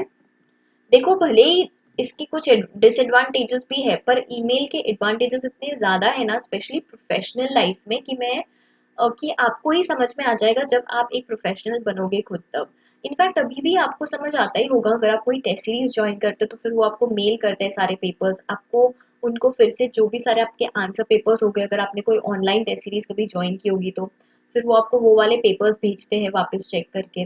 तो ये सब कुछ क्या हो गया, ये ऑनलाइन हो गया है, तो हमें काफी सारे एडवांटेजेस है ईमेल के। चलो फिर हम एक एक करके रीड करते हैं। फर्स्ट है, there are 5 advantages. You guys ये लर्न कर लो आप लोग, फटाक से ये लर्न कर लो कितने एडवांटेजेस है ईमेल के। 5 एडवांटेजेस है।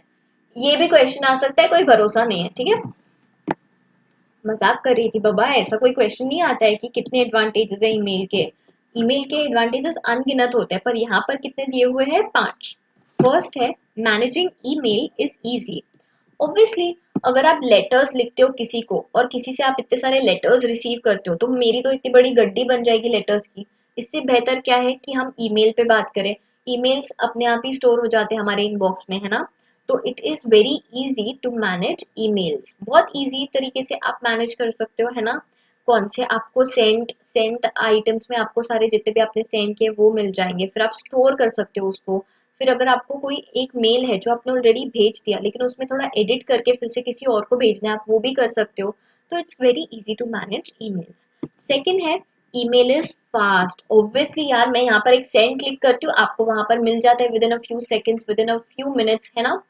ऑल राइट, तो it is a very fast service. वही लेकिन अगर हम लेटर लिखकर किसी को भेजते हैं by post, bye courier service, अगर हम एयर से भी भेजते हैं ना तो भी एक दिन तो लगने ही वाला है ना। लेकिन ईमेल का कैसा है, मैंने अभी भेजा, आपको कुछ सेकंड्स में वहां पे मिल भी जाएगा वो ईमेल, है ना। नेक्स्ट है, ईमेल इज लेस एक्सपेंसिव। अगर हम किसी को फोन करें तो फोन के भी तो चार्जेस लगते हैं ना। अगर हम किसी को कोरियर करें कोई चीज तो हमें उसके भी चार्जेस लगते हैं। लेकिन ईमेल का ऐसा कुछ नहीं लगता है, ईमेल बहुत ज्यादा लेस एक्सपेंसिव है, उसके चार्जेस बहुत मिनिमम होते हैं। जैसे कि आपको ना कभी ईमेल सर्विस यूज करने का चार्ज नहीं लगता है, आपको किस चीज का चार्ज लगता है, आपको इंटरनेट का चार्ज लगता है, जो कि वैसे भी लगना ही है। तो email is less expensive. Alright, मतलब एक बार आपने आपका मैसेज पैक, आपका डेटा प्लान करा लिया, उसके बाद आप कितने भी ईमेल्स भेज सकते हो। लेकिन वही अगर आप किसी को लेटर लिख सकते हो, तो एक लेटर अगर आपने भेजा बाय कुरियर तो उसके अलग चार्ज लगेंगे, दूसरे लेटर के अलग चार्ज लगेंगे। यहाँ ऐसा कुछ है क्या, नहीं। तो it is very inexpensive. Next है, email is easy to filter. आपको पता है कि आपको ये वाला सब्जेक्ट पे अभी चाहिए है, मैंने सर्च कर लिया कि बिजनेस कम्युनिकेशन करके, तो मुझे जितने भी मेल्स बिजनेस कम्युनिकेशन से रिलेटेड है वो सारे मेल्स दिख जाएंगे, फिर मैं उसमें से मेरा सॉर्ट कर लूंगी, है ना। तो it is quite easy to filter. बहुत अच्छे से आप देख सकोगे, आप फिर से क्विकली देख कर फिर से रिवर्ट कर सकोगे। अगर आपको कोई बहुत पुराना डॉक्यूमेंट है अगर वो भी चाहिए तो आपको वो उस पर मिल जाएगा, है ना। ऑल राइट, नेक्स्ट है, transmission is secure and reliable. ये बहुत बड़ा एडवांटेज है। ईमेल बहुत ही एक सेफ ट्रांसमिशन है, हम सब लोग इतना क्यों रिलाय कर चुके हैं ईमेल पे, क्योंकि ये बहुत सिक्योर्ड है। और जो हमारे बिजनेस के जो डॉक्यूमेंट्स होते हैं, जो सारे वर्ड्स होते हैं, जो कॉन्वर्जेशंस होते हैं, वो भी काफी ज्यादा क्या होते हैं, कॉन्फिडेंशियल होते हैं। और ईमेल जो है ये कॉन्फिडेंशियलिटी मेंटेन करता है। ईमेल जो है वो एनक्रिप्टेड रखता है हमारा डेटा, कोई हमारा डेटा हैक नहीं कर सकता। कोई, सपोज मैंने आपको मेल भेजा, तो अगर मैंने आपको लेटर भेजा फॉर एग्जाम्पल, लेटर बीच में से भी कोई खोल कर देख सकता है और पढ़ सकता है। लेकिन अगर मैं आपको मेल भेजती हूँ तो वो आप तक ही पहुंचेगा, वो आपके मेल एड्रेस पे ही पहुंचेगा, वो बीच में कहीं रुकने नहीं वाला है ना। वो बीच में कहीं ब्रेक नहीं होने वाला है, तो वो आप ही को पहुंचेगा। सो that is a very big advantage. All right, अब आ जाते हैं डिसएडवांटेजेस क्या क्या है। डिसएडवांटेजेस भाई कितने भी हो, लेकिन ना हमें एडवांटेजेस ही ज्यादा दिखते हैं। चलो फिर अभी हम पढ़ लेते हैं डिसएडवांटेजेस ऑफ ईमेल। सबसे पहला डिसएडवांटेज क्या है कि ये बहुत टाइम कंज्यूमिंग रहता है। अरे आपको पूरा का पूरा एक ईमेल लिखना है किसी को, आपको हर एक चीज ग्रामर का ध्यान रखना है, इतने सारे एटिकेट्स अभी हमने पढ़े वो सारी चीजों का ध्यान रखते हुए ड्राफ्ट करना पड़ेगा। बहुत ही ज्यादा माइंड से बहुत ज्यादा पीसफुली आपको वो मैसेज ड्राफ्ट करना पड़ेगा। फिर उसके जो अटैचमेंट्स है वो उसमें अटैच करने पड़ेंगे, तो it is kind of time consuming process.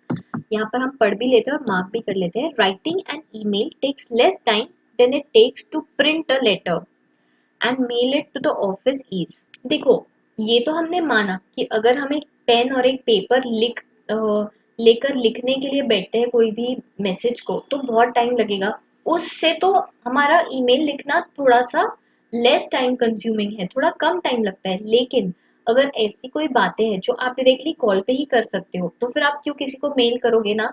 अगर आपको सिर्फ ये बोलना है कि आज मैं लंच नहीं करने वाली हूँ तो वो आप क्यों मेल करोगे आपके बॉस को। अगर आपको ये बोलना है कि आज मैं एक छुट्टी लेने वाली हूँ, चलो ये तो आपको मेल करना पड़ता है। बट ऐसा कोई एग्जाम्पल लेते हैं, सपोज मुझे यहाँ पर ये साइट पे लेट हो जाएगा तो फिर मैं क्या करूँगी, मैं मैम को कॉल करके बता दूंगी कि मैम यहाँ पर बहुत टाइम लग रहा है ये साइट पे, मैं मुझे टाइम लग जाएगा। ये क्या आप मेल करने वाले हो क्या? नहीं, है ना।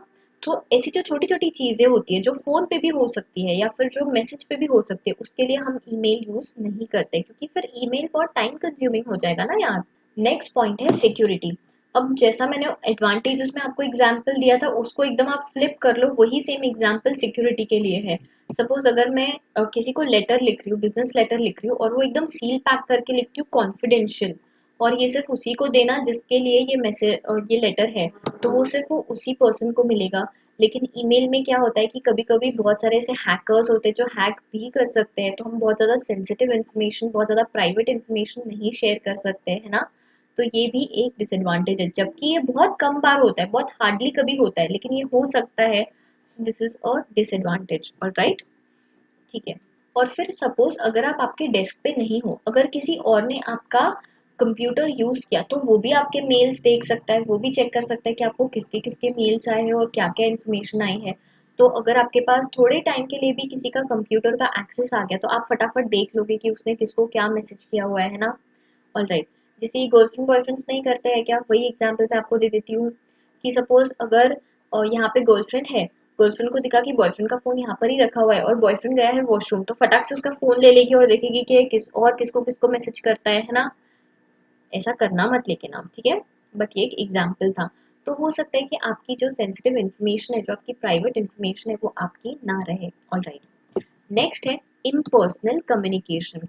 देखो, ईमेल बहुत फास्टली हमें कोई भी चीज़ कम्युनिकेट करने में मदद करता है और इसके बहुत सारे एडवांटेजेस भी है ना। लेकिन क्या होता है कि इससे कभी कभी क्या होता है कि हम लोग सामने वाले से बात नहीं कर पाते। सपोज हमें कस्टमर को कुछ भेजना है तो हमने उसको सारे ऑफर्स भेज दिए, लेकिन हमने उनसे फ़ोन पे बात भी तो नहीं की ना। अगर हमने उनसे बात नहीं की तो जो पर्सनल टच आना चाहिए वो आया ही नहीं, कहीं ना कहीं वो मिसिंग रह गया। कि मैं आपको अच्छे से अगर समझा रही हूँ कोई चीज़ तो आपको पर्सनल टच आएगा कि हाँ दीदी ऐसा होता है वैसा होता है क्या, अच्छा अच्छा ठीक है ठीक है। अगर आप बोल रहे हो तो हम आपकी सुन लेते हैं, है ना। तो इससे क्या होगा, अगर मैं आपसे बात करूंगी पर्सनली तो आपको ज़्यादा अच्छा लगेगा फॉर श्योर, है ना। तो इससे क्या होता है, जो इम्पर्सनल कम्युनिकेशन हो जाता है, पर्सनल टच नहीं आता कम्युनिकेशन में, क्योंकि आपने सिर्फ क्या किया है, मेल भेज दिया है सामने वाले को। और इससे कभी कभी दिक्कत भी हो सकती है वो मेल को इंटरप्रेट करने में, जैसे कि हमने ऊपर भी पढ़ा था, क्योंकि आप किसी को आपका वॉइस से नहीं बोल रहे हो कुछ, आपका टोन उनको समझ में नहीं आने वाला। हो सकता है आप बहुत ज़्यादा पोलाइट हो लेकिन वो सामने वाले को नहीं समझ आने वाला है ना। तो हो सकता है कभी कभी ऐसा मिस इंटरप्रेट कर ले सामने वाला आपको। हमने ऊपर वो लाइन भी पढ़ी थी कि ऐसा भी हो सकता है कि आपके मेल से सामने वाले को बहुत अच्छा लगे और आपका जो एकदम प्यारा सा रिश्ता है वो हमेशा बना रहे। लेकिन दूसरे केस में ये भी हो सकता है कि आप ना एक वो आग में चिंगारी लगा दो और वो आग एकदम ऐसा ब्लास्ट हो जाए और वोल्केनो हो जाए। तो ये दोनों सिचुएशंस हो सकती है। ऑलराइट। सेकेंड है मिसअंडरस्टैंडिंग। अभी कभी कभी हम पॉपुलर जार्गन यूज करते हैं, बहुत ही ज्यादा ऐसे तड़क भड़क वाले वर्ड्स यूज करते हैं, ऐसे वर्ड्स यूज करते हैं जो मिलेनियल्स यूज करते हैं, है ना।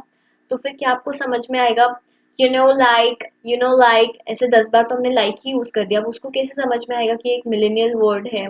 या फिर अगर आपने ऐसे कोई बहुत ही भारी भारी वर्ड्स यूज कर लिए, तो हो सकता है कि आपके जो सामने वाले पर्सन है जिनको आपने मेल किया उसको समझ ही ना आए उसका मतलब, है ना। All right. सेकेंड है वल्नरेबिलिटी। वल्नरेबिलिटी में क्या होता है कि देखो, अगर आपके पास बहुत सारे डॉक्यूमेंट्स है, बहुत सारे लेटर्स है, वो फिजिकल लेटर्स है, वो पेपर्स है, तो किसी को वो जलाने पड़ेंगे तभी, या फिर किसी को वो चीज सारी फाड़ने पड़ेंगे, है ना, तभी उसका कोई अस्तित्व नहीं रहेगा। लेकिन जो ईमेल्स रहते हैं उसको आप, कभी कभी क्या होता है कि हार्ड ड्राइव हमारा क्रैश हो गया, हमारे साथ तो हुआ था, एक बार मेरे ही साथ हुआ था, मेरा पूरा हार्ड ड्राइव क्रैश हो गया था, तो सारे ईमेल्स ही डिलीट हो गए थे, फिर वो फिर से रिट्रीव करना पॉसिबल नहीं होता। तो ये भी एक बहुत बड़ा डिसएडवांटेज है ना। देखो यहाँ पर मार्क कर लेते हैं हम लोग। Even if you store your email information on another server, you could lose your data if that site goes down or gets out of business. अगर आपने कहीं और भी वो डेटा को सेव किया है, अगर आपने आपके मेल्स को कहीं और भी सेव किया है, तो हो सकता है ना यार कि वहां से भी वो काम करना बंद हो जाए, या साइट ही डाउन हो जाए जहाँ आपने सेव किया था वहाँ, है ना। दिस इज अ डिसएडवांटेज कि आप, आपका कभी भी सिस्टम क्रैश हो सकता है, कभी भी आपका ये स्विच ऑफ हो गया, सपोज अगर आपका जो लैपटॉप है वो स्विच ऑफ हो गया, तो मैं आपको कैसे पढ़ाऊंगी, नहीं पढ़ा सकूंगी ना। अगर लेकिन वही हम लोग फेस टू फेस बात करें, लाइट चली भी गई है तो भी मैं आपको पढ़ा ही रही हूँ, इलेक्ट्रिसिटी चली गई है फिर भी मैं आपको पढ़ा ही रही हूँ, क्योंकि उससे कोई इफेक्ट हो रहा है क्या, नहीं, बस आपको गर्मी लग रही है ना। तो मैं आपको फिर भी पढ़ा सकती हूँ। लेकिन वही अगर हम लोग लाइव, हम लोग थ्रू वीडियो बात कर रहे हैं, अगर मैं आपको मेल करके कुछ बताती हूँ तो फिर वो हम लोग नहीं कर सकते हैं। फॉर एग्जाम्पल यहाँ पर ना मैं आपको एक सिंपल एग्जाम्पल से एक्सप्लेन करती हूँ। सपोज अभी मेरे को लैपटॉप लगेगा आपको पढ़ाने के लिए, क्योंकि ये स्क्रीन पे आपको सब कुछ दिख रहा है। लेकिन वही अगर मैं आपको फेस टू फेस क्लासेस में मेरे घर में बुलाकर बिठाकर पढ़ाती हूँ, तो क्या मुझे इलेक्ट्रिसिटी की ज़रूरत है? अगर लाइट चली भी गई तो कोई प्रॉब्लम नहीं, अगर लैपटॉप बंद हो भी गया तो कोई प्रॉब्लम नहीं है, क्योंकि मैं आपको फेस टू फेस पढ़ा रही हूँ। तो यही वो एग्जाम्पल कह वो यही वो वल्नरेबिलिटी वाला पॉइंट कह रहा था कि अगर आपके पास फिजिकल पेपर्स रहे तो आप कभी भी उसको एक्सेस कर सकते हो, और अगर किसी को वो वाले फिजिकल पेपर्स भी डिस्ट्रॉय करने रहे तो उन लोगों को उसको आग लगानी पड़ेगी या फाड़ना पड़ेगा, उनको एक्सेस मिलना पड़ेगा, है ना। लेकिन वही हो सकता है कि टेक्निकल प्रॉब्लम की वजह से, कार क्रैश की वजह से, कार क्रैश बोल रही हूँ सॉरी, हार्ड हार्ड ड्राइव के क्रैश की वजह से हो सकता है कि आप लोग वो चीज खो दो, है ना, वो सारी ईमेल्स खो दो। ऑलराइट, नेक्स्ट है सबसे इम्पोर्टेंट फैक्टर जो कि है इंटरनेट कनेक्टिविटी। अगर मेरा 4G नहीं चल रहा है स्पीड, अगर मेरा स्पीड एकदम लो हो गया, या फिर मेरे को बहुत कनेक्टिविटी इश्यूज आ रहे हैं, यहाँ पे अच्छे से स्ट्रीम ही नहीं हो पा रहा है, तो अगर मैं यूट्यूब लाइव स्ट्रीम लेती हूँ तो क्या वो हो पाएगा? नहीं, क्योंकि उसके लिए तो एकदम अच्छे से इंटरनेट चाहिए। अगर मैं इंस्टाग्राम पे लाइव आती हूँ तो क्या आप देख पाओगे अच्छे से? अगर मेरा इंटरनेट कनेक्टिविटी में बहुत इश्यूज रहे, अगर मेरा इंटरनेट अच्छे से नहीं चल रहा है, तो बहुत फ्लक्चुएशंस हो रहे हैं, तो नहीं, आप नहीं देख पाओगे, है ना। तो क्या क्या रीजन है जिसकी वजह से हम डिस्टर्ब हो सकता है हमारा इंटरनेट कनेक्टिविटी, अब वो दिया है और ये आपको पढ़ना जरूरी है। प्लीज आप ये पूरा मार्क कर लो। email depends on the internet connectivity which can get disturbed or disconnected due to various reasons, है ना। ग्रीन से मार्क कर देते हैं। अब क्या क्या रीजन है किसकी वजह से हम ईमेल अच्छे से नहीं कर सकते? Email can not be considered a confidential mode of communication, ये कॉन्फिडेंशियल नहीं, ऐसा ये बोल रहे हैं, बट जबकि अभी तो हम सारे मेल्स वगैरह से ही कर रहे हैं, है ना। Email should not be considered as a replacement for direct और face to face communication. Of course यार, ईमेल कोई ये तरीका नहीं है कि आप लोगों को फेस टू फेस कम्युनिकेट ना करना पड़े इसीलिए आपने उसको ईमेल कर दिया, ऐसा नहीं चलता है ना। Email can not be relied in case of emergency messages. देखो, अगर हमें किसी को, सामने वाले को अर्जेंटली मैसेज भेजना है तो हमने मेल तो कर दिया, लेकिन वो कब देखेगा वो हमें नहीं पता ना। अगर हमें अर्जेंटली चाहिए कि वो ये चीज़ पे रिस्पॉन्ड करे, फिर अगर हमने मेल कर भी दिया तो हमें वेट करना पड़ेगा कि वो कब देखेगा, कब हमें रिप्लाई करेगा। सो this is a case which comes कि उसको आप अर्जेंट मैसेज कंसिडर नहीं कर सकते हो, है ना। नेक्स्ट है email depends on internet connectivity. ये सारे क्या थे? रीजंस थे जिसकी वजह से हम अच्छे से ईमेल को यूज नहीं कर पाते हैं, ठीक है। यू गाइस, ये वाला जो पार्ट है ना, ये काफी इंपॉर्टेंट है, इसको ना आप बॉक्स में डाल दो। और ये सारे तो मैंने आपको पॉइंटर्स बता ही दिए, है ना। एक बार रिवाइज कर लेते हैं क्या क्या क्या डिसएडवांटेजेस है। बहुत टाइम कंज्यूमिंग होता है, security issues, impersonal communication, misunderstandings, vulnerability, और लास्ट हमने देखा था इंटरनेट कनेक्टिविटी। ऑल राइट, अभी हम लेते हैं 1 मिनट का ब्रेक, क्योंकि बहुत हेवी हो गया होगा आप लोगों के लिए ये पूरा पढ़ना, है ना। चलो बच्चों, तो अभी आ जाते हैं हम लास्ट पार्ट पे चैप्टर के, जो कि है इंट्रानेट। इंट्रानेट का क्या मतलब होता है? इंट्रानेट मतलब इंटरनल। इंट्रानेट मतलब एक कंपनी के अंदर का, ठीक है। जो भी एक कंपनी के अंदर की बातें होती है, जो भी अंदर का कम्युनिकेशन होता है, जैसे हम लोग हमारे ही कंपनी में बात कर रहे हैं, तो उसे क्या कहते हैं? इंट्रानेट कहते हैं, ठीक है। वो इंट्रा कम्युनिकेशन होता है, ठीक है। ऑल राइट, अभी हम थोड़ा सा पढ़ते हैं। देखो, ये इंट्रानेट जो है ना, ये भी इंटरनेट जैसा ही होता है, लेकिन इंटरनेट सबके लिए एक्सेसिबल है। लेकिन ये जो इंट्रानेट है, ये सिर्फ हमारी कंपनी के लिए एक्सेसिबल है। इसको सिर्फ हमारी कंपनी यूज कर सकती है, सिर्फ हमारे एम्प्लॉयज यूज कर सकते हैं, सिर्फ हमारे जो मैनेजिंग डायरेक्टर्स है वो सब लोग यूज कर सकते हैं, जो डायरेक्टर्स है वो यूज कर सकते हैं, कस्टमर्स, गवर्नमेंट, इन सबको हम इनका एक्सेस नहीं देते हैं। जो हमारे कंपेटिटर्स है उनको ये एक्सेस नहीं देते हैं। कभी कभी हो सकता है कि शायद हम हमारे कस्टमर्स को भी थोड़ा बहुत एक्सेस दे दें हमारे कंपनी के अंदर की इंफॉर्मेशन का, लेकिन बाकी सब लोगों को हम नहीं देते हैं, ठीक है। तो अभी देखते हैं इंट्रानेट मतलब क्या। All right, the word intra means with in और इंटरनल। इंट्रा का क्या मतलब है? विद इन और इंटरनल। अभी आपको एमसीक्यू पॉइंट ऑफ व्यू से इंपॉर्टेंट है। द वर्ड इंट्रा मीन्स, और आपको 4 ऑप्शन दे दिए हैं, with in, internal, with in and internal और नन ऑफ द अबव। तो आप क्या लिखोगे? थर्ड ऑप्शन चूज करोगे आप। ये विद इन है या फिर इंटरनल है, इसे दोनों कहा जाता है ना। ऑल राइट, ये इंटरनेट जैसा ही होता है, पर बस इसका एक्सेप्शन क्या है कि इसमें जो भी इंफॉर्मेशन हम शेयर करते हैं वो सिर्फ हमारी कंपनी के अंदर ही होती है, वो हमारी कंपनी का सिस्टम होता है, वो हमारी कंपनी का इंटरनेट होता है। अगर हमें कोई भी पर्सन से चैट करनी है, तो फिर हम उनको कंपनी के इंट्रानेट से ही मैसेज करेंगे। अगर हमें कोई डिस्कशन करना है तो हम कंपनी के इंट्रानेट के थ्रू करेंगे। वहाँ पे सिर्फ आपको वो इन्फॉर्मेशन मिलेगी जो सिर्फ वो कंपनी के लिए एक्सेसिबल है, जो आप लोग एक्सेस नहीं कर सकते, जो बाहर वाले एक्सेस नहीं कर सकते। Alright, intranet is the most effective way of all type of electronic communication. Of course, क्योंकि ये कंपनी को हेल्प करता है, उनके एम्प्लॉयज को हेल्प करता है एक दूसरे से बात करने के लिए, उनके सीनियर्स को, उनके सुपरवाइजर्स को, उनके मैनेजर्स को, हर किसी के लेवल को, सारी पूरी की पूरी कंपनी एक दूसरे से बात करती है इंट्रानेट के थ्रू। वो लोग कम्युनिकेट करते हैं इंट्रानेट के थ्रू। ऑलराइट, ठीक है। अ कंपनी इंट्रानेट, यहाँ पर हूँ मैं। A company intranet helps to keep employees at least with various happenings within the company. Suppose मेरी कोई कंपनी है, इसमें मैं न्यूज़लेटर्स शेयर करती हूँ, मेरे आर्टिकल्स शेयर करती हूँ, पर ये किनको किनको मिलेंगे? जो भी कंपनी के अंदर के लोग हैं, ये सिर्फ उनको ही दिखाई देंगे, ये सिर्फ उनको ही मिलेंगे, है ना। जादू, ठीक है। ऑलराइट, जैसे जादू था, आपको पता है कोई मिल गया मूवी में, तो जादू ने उसका जादू किस पे चलाया था? सिर्फ रोहित पे चलाया था, है ना। और ये सिर्फ कुछ लोगों को पता था, है ना। ऑलराइट, इंटरनेट भी वैसा ही है। जितनी भी ये सारी चीजें हैं, ये सिर्फ कंपनी के अंदर ही होती है ना। और ये किस चीज के लिए यूज हो सकता है? न्यूज़ लेटर्स शेयर करने के लिए, आर्टिकल्स शेयर करने के लिए, फिर कंपनी के जो डॉक्यूमेंट्स है ये भी हम शेयर कर सकते हैं इंटरनेट के थ्रू, है ना।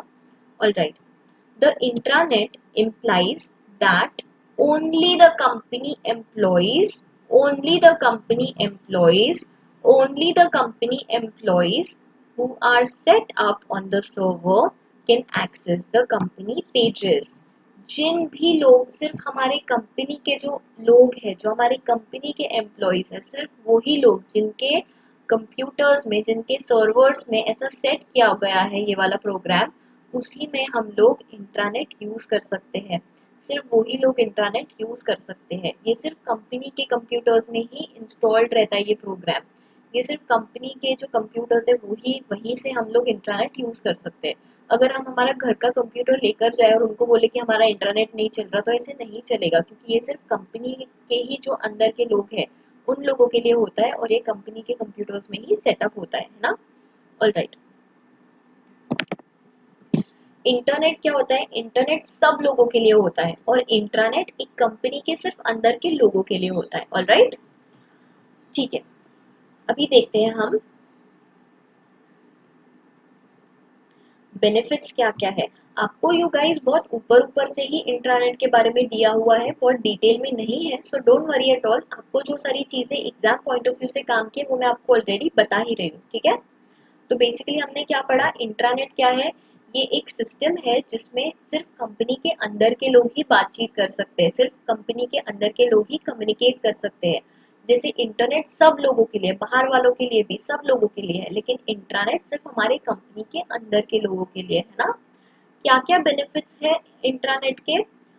Workforce productivity, time, communication, web publishing, business operation, cost effective, enhance collaboration, promote common culture. बाप रे बाप, बहुत ही सारे एडवांटेजेस है। देखते हैं हम एक एक करके क्या क्या बेनिफिट्स है। देखो, जितने भी स्टाफ मेंबर्स है, सपोज आप यहाँ रहते हो या फिर आप ऑस्ट्रेलिया में रहते हो या फिर आप सिडनी में रहते हो या फिर आप कनाडा में रहते हो, ये सारी जगह जहाँ पे भी आप रहते हो आप उसको एक्सेस कर सकते हो। आप कंपनी के इंट्रानेट में ही आते हो। आपके इसमें ऐसा ऐसा वो सेटअप होगा कि आप कंपनी के लोगों से बातचीत कर सकते हो। ऑलराइट, ठीक है। क्या क्या एडवांटेजेस है। फर्स्ट बेनिफिट जो है, बेनिफिट्स को और क्या नाम देते हैं, एडवांटेजेस भी बोलते हैं। अगर आपको ऐसे पूछ लिया कि क्या क्या एडवांटेजेस है इंटरनेट के, आप बोलोगे कि दीदी ये तो बुक में दिया ही नहीं है, हमें तो सिर्फ बेनिफिट्स ही दिए हैं। तो ऐसा आपको याद रखना पड़ेगा कि इसको एडवांटेजेस भी बोलते हैं, इसको बेनिफिट्स भी बोलते हैं। कि क्या क्यों इतना जरूरी है इंटरनेट, क्या इसके इतना क्या तीर है इसमें, कितने सारे एडवांटेजेस दिए हुए, इतना अच्छा क्या है इसमें, वो देखते हैं हम। पहला है workforce productivity. Intranet can help us to locate and view information faster and use application relevant to roles and responsibilities. देखो, इससे वर्कफोर्स प्रोडक्टिविटी बहुत ज़्यादा हो जाएगी। सपोज ईमेल में तो भी ना हमें पता चलता है, लेकिन ना जो भी कंपनी के इंट्रानेट होते हैं ना, कोई कोई कंपनीज में ऐसा सेटअप किया हुआ होता है कि आप ना लोगों से चैट भी कर सकते हो। तो आपने फटाक से वो खोल लिया और आपने वहाँ पे उसके लिए मैसेज लिख लिया और उसको भेज दिया। ये वाला चैट होता है, ठीक है, ये प्रॉपर चैट होता है जो आप कंपनी के किसी भी पर्सन से कर सकते हो। अगर आपका यहाँ पे कॉल शुरू है, आप यहाँ पे चैट भी कर सकते हो कि तूने ये डॉक्यूमेंट अभी तक भेजा नहीं है, प्लीज मुझे जल्दी से भेज, क्लाइंट का कॉल आ रहा है ना। तो फिर इससे क्या होता है, आपका जो प्रोडक्टिविटी है वो बहुत ज़्यादा फास्ट हो जाता है। आपको पता है कि आपको कहाँ से क्या लेना है, आपको कौन से कंपनी के मेंबर से बात करना है ना। ऑल राइट, क्योंकि आपको ये भी पता होगा कि इंफॉर्मेशन कहाँ पर आपको मिलेगी। जैसे हमारे इसमें ऐसा स्पेसिफिक दिया हुआ होता है कि आपको ना ये वाली इंफॉर्मेशन यहाँ यहाँ यहाँ ये स्पेसिफिक फोल्डर में मिल जाएगी। नेक्स्ट है टाइम।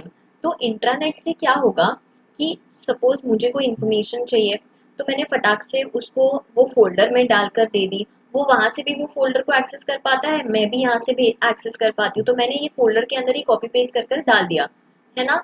तो इससे क्या होगा, जो भी टाइम है वो काफ़ी अच्छे से सेव हो जाएगा। उसको बहुत सारे फाइल्स चाहिए, तो मैंने सारे फाइल्स हमारे हमारे बीच में जो कॉमन फोल्डर शेयर होता है मैंने उसमें डाल दिए वो सारे फाइल्स। अब उसको जो चाहिए वो वहाँ से एक्सेस कर सकता है।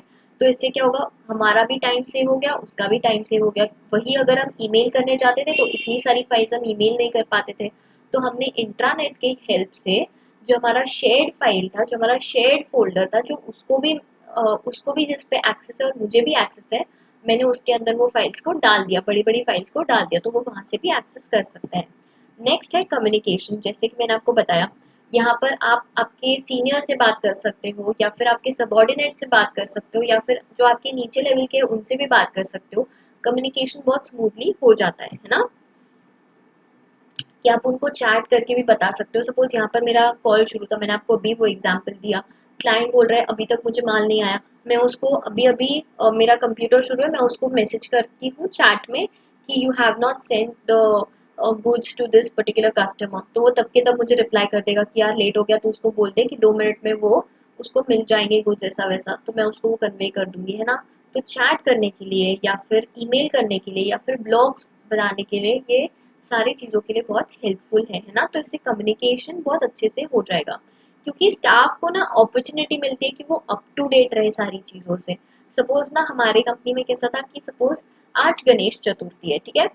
तो जो हमारे एचआर के हेड है वो सब लोगों को मेल करते थे कि ऑन दिस ऑस्पिशियस ओकेजन में Lord Ganesh bring you prosperity joy peace, ऐसा वैसा सब कुछ में उनका फोटो वगैरह। इससे क्या होता है, एक कंपनी का कनेक्ट बढ़ जाता है।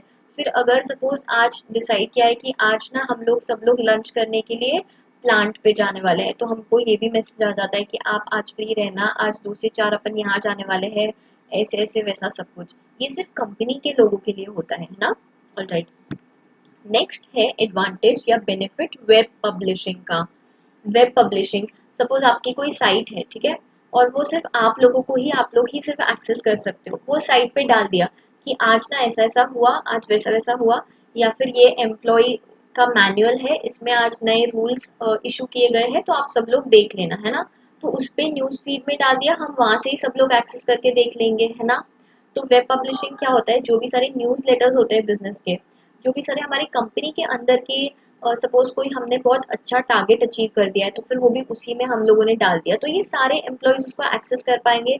जैसे फेसबुक का न्यूज़ फीड होता है, हम ऐसे स्क्रॉल करते हैं और देखते हैं कि क्या क्या इन्फॉर्मेशन आई है, वैसे ही सेम इसमें भी होता है कि आप वेब पब्लिशिंग के द्वारा वो चीज़ को पब्लिश कर लेते हो ताकि सारे लोग उसको एक्सेस कर पाए, है ना। ऑल राइट, ये अलग अलग इंटरफेस से हम एक्सेस कर पाते हैं, वो सारा टेक्निकल चीज़ है, ठीक है। जैसे एक्रोबैट फाइल्स, जैसे पीडीएफ फॉर्मेट से हम किसी को भेज सकते हैं, ऐसा सब, ठीक है। नेक्स्ट है बिजनेस ऑपरेशंस एंड मैनेजमेंट। अभी हमारे, देखो ये सब तो हो गया मैनुअल वर्क, ये सब तो हो गया लीगल वर्क जो हम कंप्यूटर से करते हैं, लेकिन ऐसी भी कुछ चीज़ें हैं जो हम ऑपरेशन से करते हैं, इतनी बड़ी बड़ी मशीन्स होती है उससे करते हैं, है ना। तो ये क्या करते हैं, ये सारे, सपोज मेरे बहुत सारे प्लांट्स हैं, अलग अलग जगह पे बहुत सारे प्लांट्स हैं, अभी मैंने सबको एक कॉमन मैसेज कर दिया कि आप लोगों को इतने बजे ये प्लांट्स को शट डाउन करना है, तो सब लोग वही पर्टिकुलर टाइम में वो प्लान्स को शट डाउन करेंगे। ऐसा नहीं कि मैंने एक को कब मेल किया, दूसरे को कब मेल किया, नहीं, हमने एक ही कॉमन इंटरफेस से बता दिया। तो ये क्या होता है, इससे जो हमारे बिजनेस के ऑपरेशन है, जो डे टू डे एक्टिविटीज है, जो हमारा प्रोडक्शन है, वो अच्छे से हो पाता है क्योंकि हमने सबको सेम इंस्ट्रक्शंस भेजे, है ना। ऑलराइट, कि हमें आज इतना ही प्रोड्यूस करना है, ये सबके लिए सेम है कि हमने एक बार डाल दिया सबको मिल गया, है ना। और ऐसा नहीं होता है कि तीन चार ही हमारे प्लांट के जगह है, ऐसा भी हो सकता है कि हम लोग 50 सिटीज में क्या बोलते हैं, तो काम करते हैं, तो हमने बस क्या 50 को मेल करते बैठेंगे क्या, नहीं। तो हमने क्या किया, हमने एक कॉमन सर्वर पे डाल दिया, हमने हमारे इंट्रानेट पे डाल दिया through the form of blog या ऐसा कुछ, या फिर न्यूज लेटर के द्वारा, और वो सबको पूरे 50 के 50 प्लांट लोकेशंस को मिल गया, है ना। ऑल राइट, नेक्स्ट है कॉस्ट इफेक्टिव। देखो ये कॉस्ट इफेक्टिव होता है क्योंकि सब कुछ आप कंपनी के साइट पे ही डाल रहे हो जो सबके लिए एक्सेसिबल है, तो आपको कोई फिजिकल फाइल्स मेंटेन करने की जरूरत नहीं है, आपको एक एक को जाके ये सेम डॉक्यूमेंट 10 बार नहीं बांटना है। तो इससे क्या होगा, बहुत ज़्यादा आपका कॉस्ट सेव हो जाएगा। फिर आपको इतने सारे नंबर्स का ये याद नहीं रखना पड़ेगा कि इसका ये वाला इंटरनल फोन लिस्ट है, इसको ये वाला नंबर लगाना है। आपको पता है कोई भी ऑफिस में आप जाओगे वहाँ पर एक लिस्ट लगा हुआ होता है कि ये सर का ये नंबर है, ये सर का वो नंबर है, तो आपको ये याद रखने की भी जरूरत नहीं पड़ेगी, आपने फटाक से उसका नंबर, उसका नाम डाल दिया और उससे चैट करके आपका हो जाएगा काम, बहुत ही सिंपल है। या फिर वो ब्लॉग में ही आ गया, ऐसे अलग अलग वेज होते हैं इंट्रानेट के कि जिससे आपको कंपनी के अंदर क्या चल रहा है, कैसे हम किसी और से बातचीत करें, ये सब के बारे में हम चीज़ें कर सकते हैं। ऑल राइट, तो it's very cost effective. Second है इनहांस कोलैबोरेशन। सपोज मैंने मेरे सामने वाले डिपार्टमेंट को बोल दिया कि देखो आपको जो भी फाइल्स चाहिए वो मैंने शेयर्ड फाइल में डाल दिया है, वो आपको एक्सेसिबल है। तो इससे क्या हो जाएगा, हमारा कोलैबोरेशन बहुत अच्छा हो जाएगा, उसको बार बार मुझे एक फाइल, फिर दूसरी फाइल, फिर तीसरी फाइल मांगने नहीं आना पड़ेगा, है ना। मैंने सारी की सारी फाइल्स उसमें डाल दी है, वो भी एक्सेस कर पाएगा, उसको जो भी फाइल चाहिए वो यूज कर पाएगा, है ना। नेक्स्ट है प्रमोट कॉमन कॉर्पोरेट कल्चर। सारे यूजर्स के पास वो सेम इन्फॉर्मेशन जाएगी। फॉर एग्जाम्पल जो हमारे मैनेजिंग डायरेक्टर है, उन्होंने उनके न्यूज़ लेटर में ये डाल दिया कि आप लोगों को आज ये करना है, तो वो सबको वो इन्फॉर्मेशन चली गई, वो सब लोग वो चीज़ फॉलो करेंगे कि अब से आपका फॉर्मल कोड हो गया, ड्रेस कोड हो गया, तो सब लोग नेक्स्ट डे से वो फॉलो करेंगे, है ना। सबको अलग अलग करने की जरूरत नहीं है। तो it will promote a common corporate culture. ऐसा नहीं कि एक के लिए अलग, दूसरे के लिए अलग, तीसरे के लिए अलग, ऐसा नहीं है, सबके लिए सेम ही है। Alright, immediate updates. सपोज मुझे पता चला अभी अभी कि 500 की नोट्स बंद हो गई, मैं फटाक से फिनांस वाले को मैसेज कर दूंगी, या फटाक से मैं चैट बॉक्स खोल दूंगी, और या फिर मैं मेरे न्यूज़लेटर में लिख दूंगी कि आज 500 की नोट्स बंद होने वाली है, तो फिर आपको अगर पहले ही उसको एक्सचेंज कराना रहा तो आप लोग कर लेना, है ना। इससे क्या होता है कि आप लाइव चेंजेस सामने वाले को बता सकते हो। आपने फटाक से फाइनेंस डिपार्टमेंट को मैसेज कर दिया कि देखो please take care of this, ऐसा ऐसा नया रेगुलेशन आया है कि आपको ऐसे से करना पड़ेगा, तो इससे क्या होगा, आपको इमीडिएट अपडेट्स मिलते जाएंगे। वही अगर आप मेल करते हो तो वो सामने वाला कब आपका मेल देखेगा, कब खोलेगा, कब करेगा। इससे बेटर है कि आप वो चैट बॉक्स में बोल दो, या फिर आप उसका ब्लॉग बना के डाल दो, या फिर आप उसमें न्यूज़लेटर में लिख सकते हो, है ना। वो न्यूज़लेटर तो सबको सर्कुलेट होता है ना। ऑल राइट, नेक्स्ट है सपोर्ट्स अ डिस्ट्रीब्यूटेड कंप्यूटिंग आर्किटेक्चर। सपोर्ट्स अ डिस्ट्रीब्यूटेड कंप्यूटिंग आर्किटेक्चर, जैसे कि हमने MIS वाले चैप्टर में, हमने अभी अभी MIS पढ़ा था चैप्टर नंबर 7th या 6th में, I don't remember, chapter number 6 में पढ़ा था आई गेस। तो उसमें हमने क्या पढ़ा था कि MIS में बहुत ज़्यादा ज़रूरी होता है कि जो राइट इन्फॉर्मेशन है वो राइट पर्सन को मिले, है ना।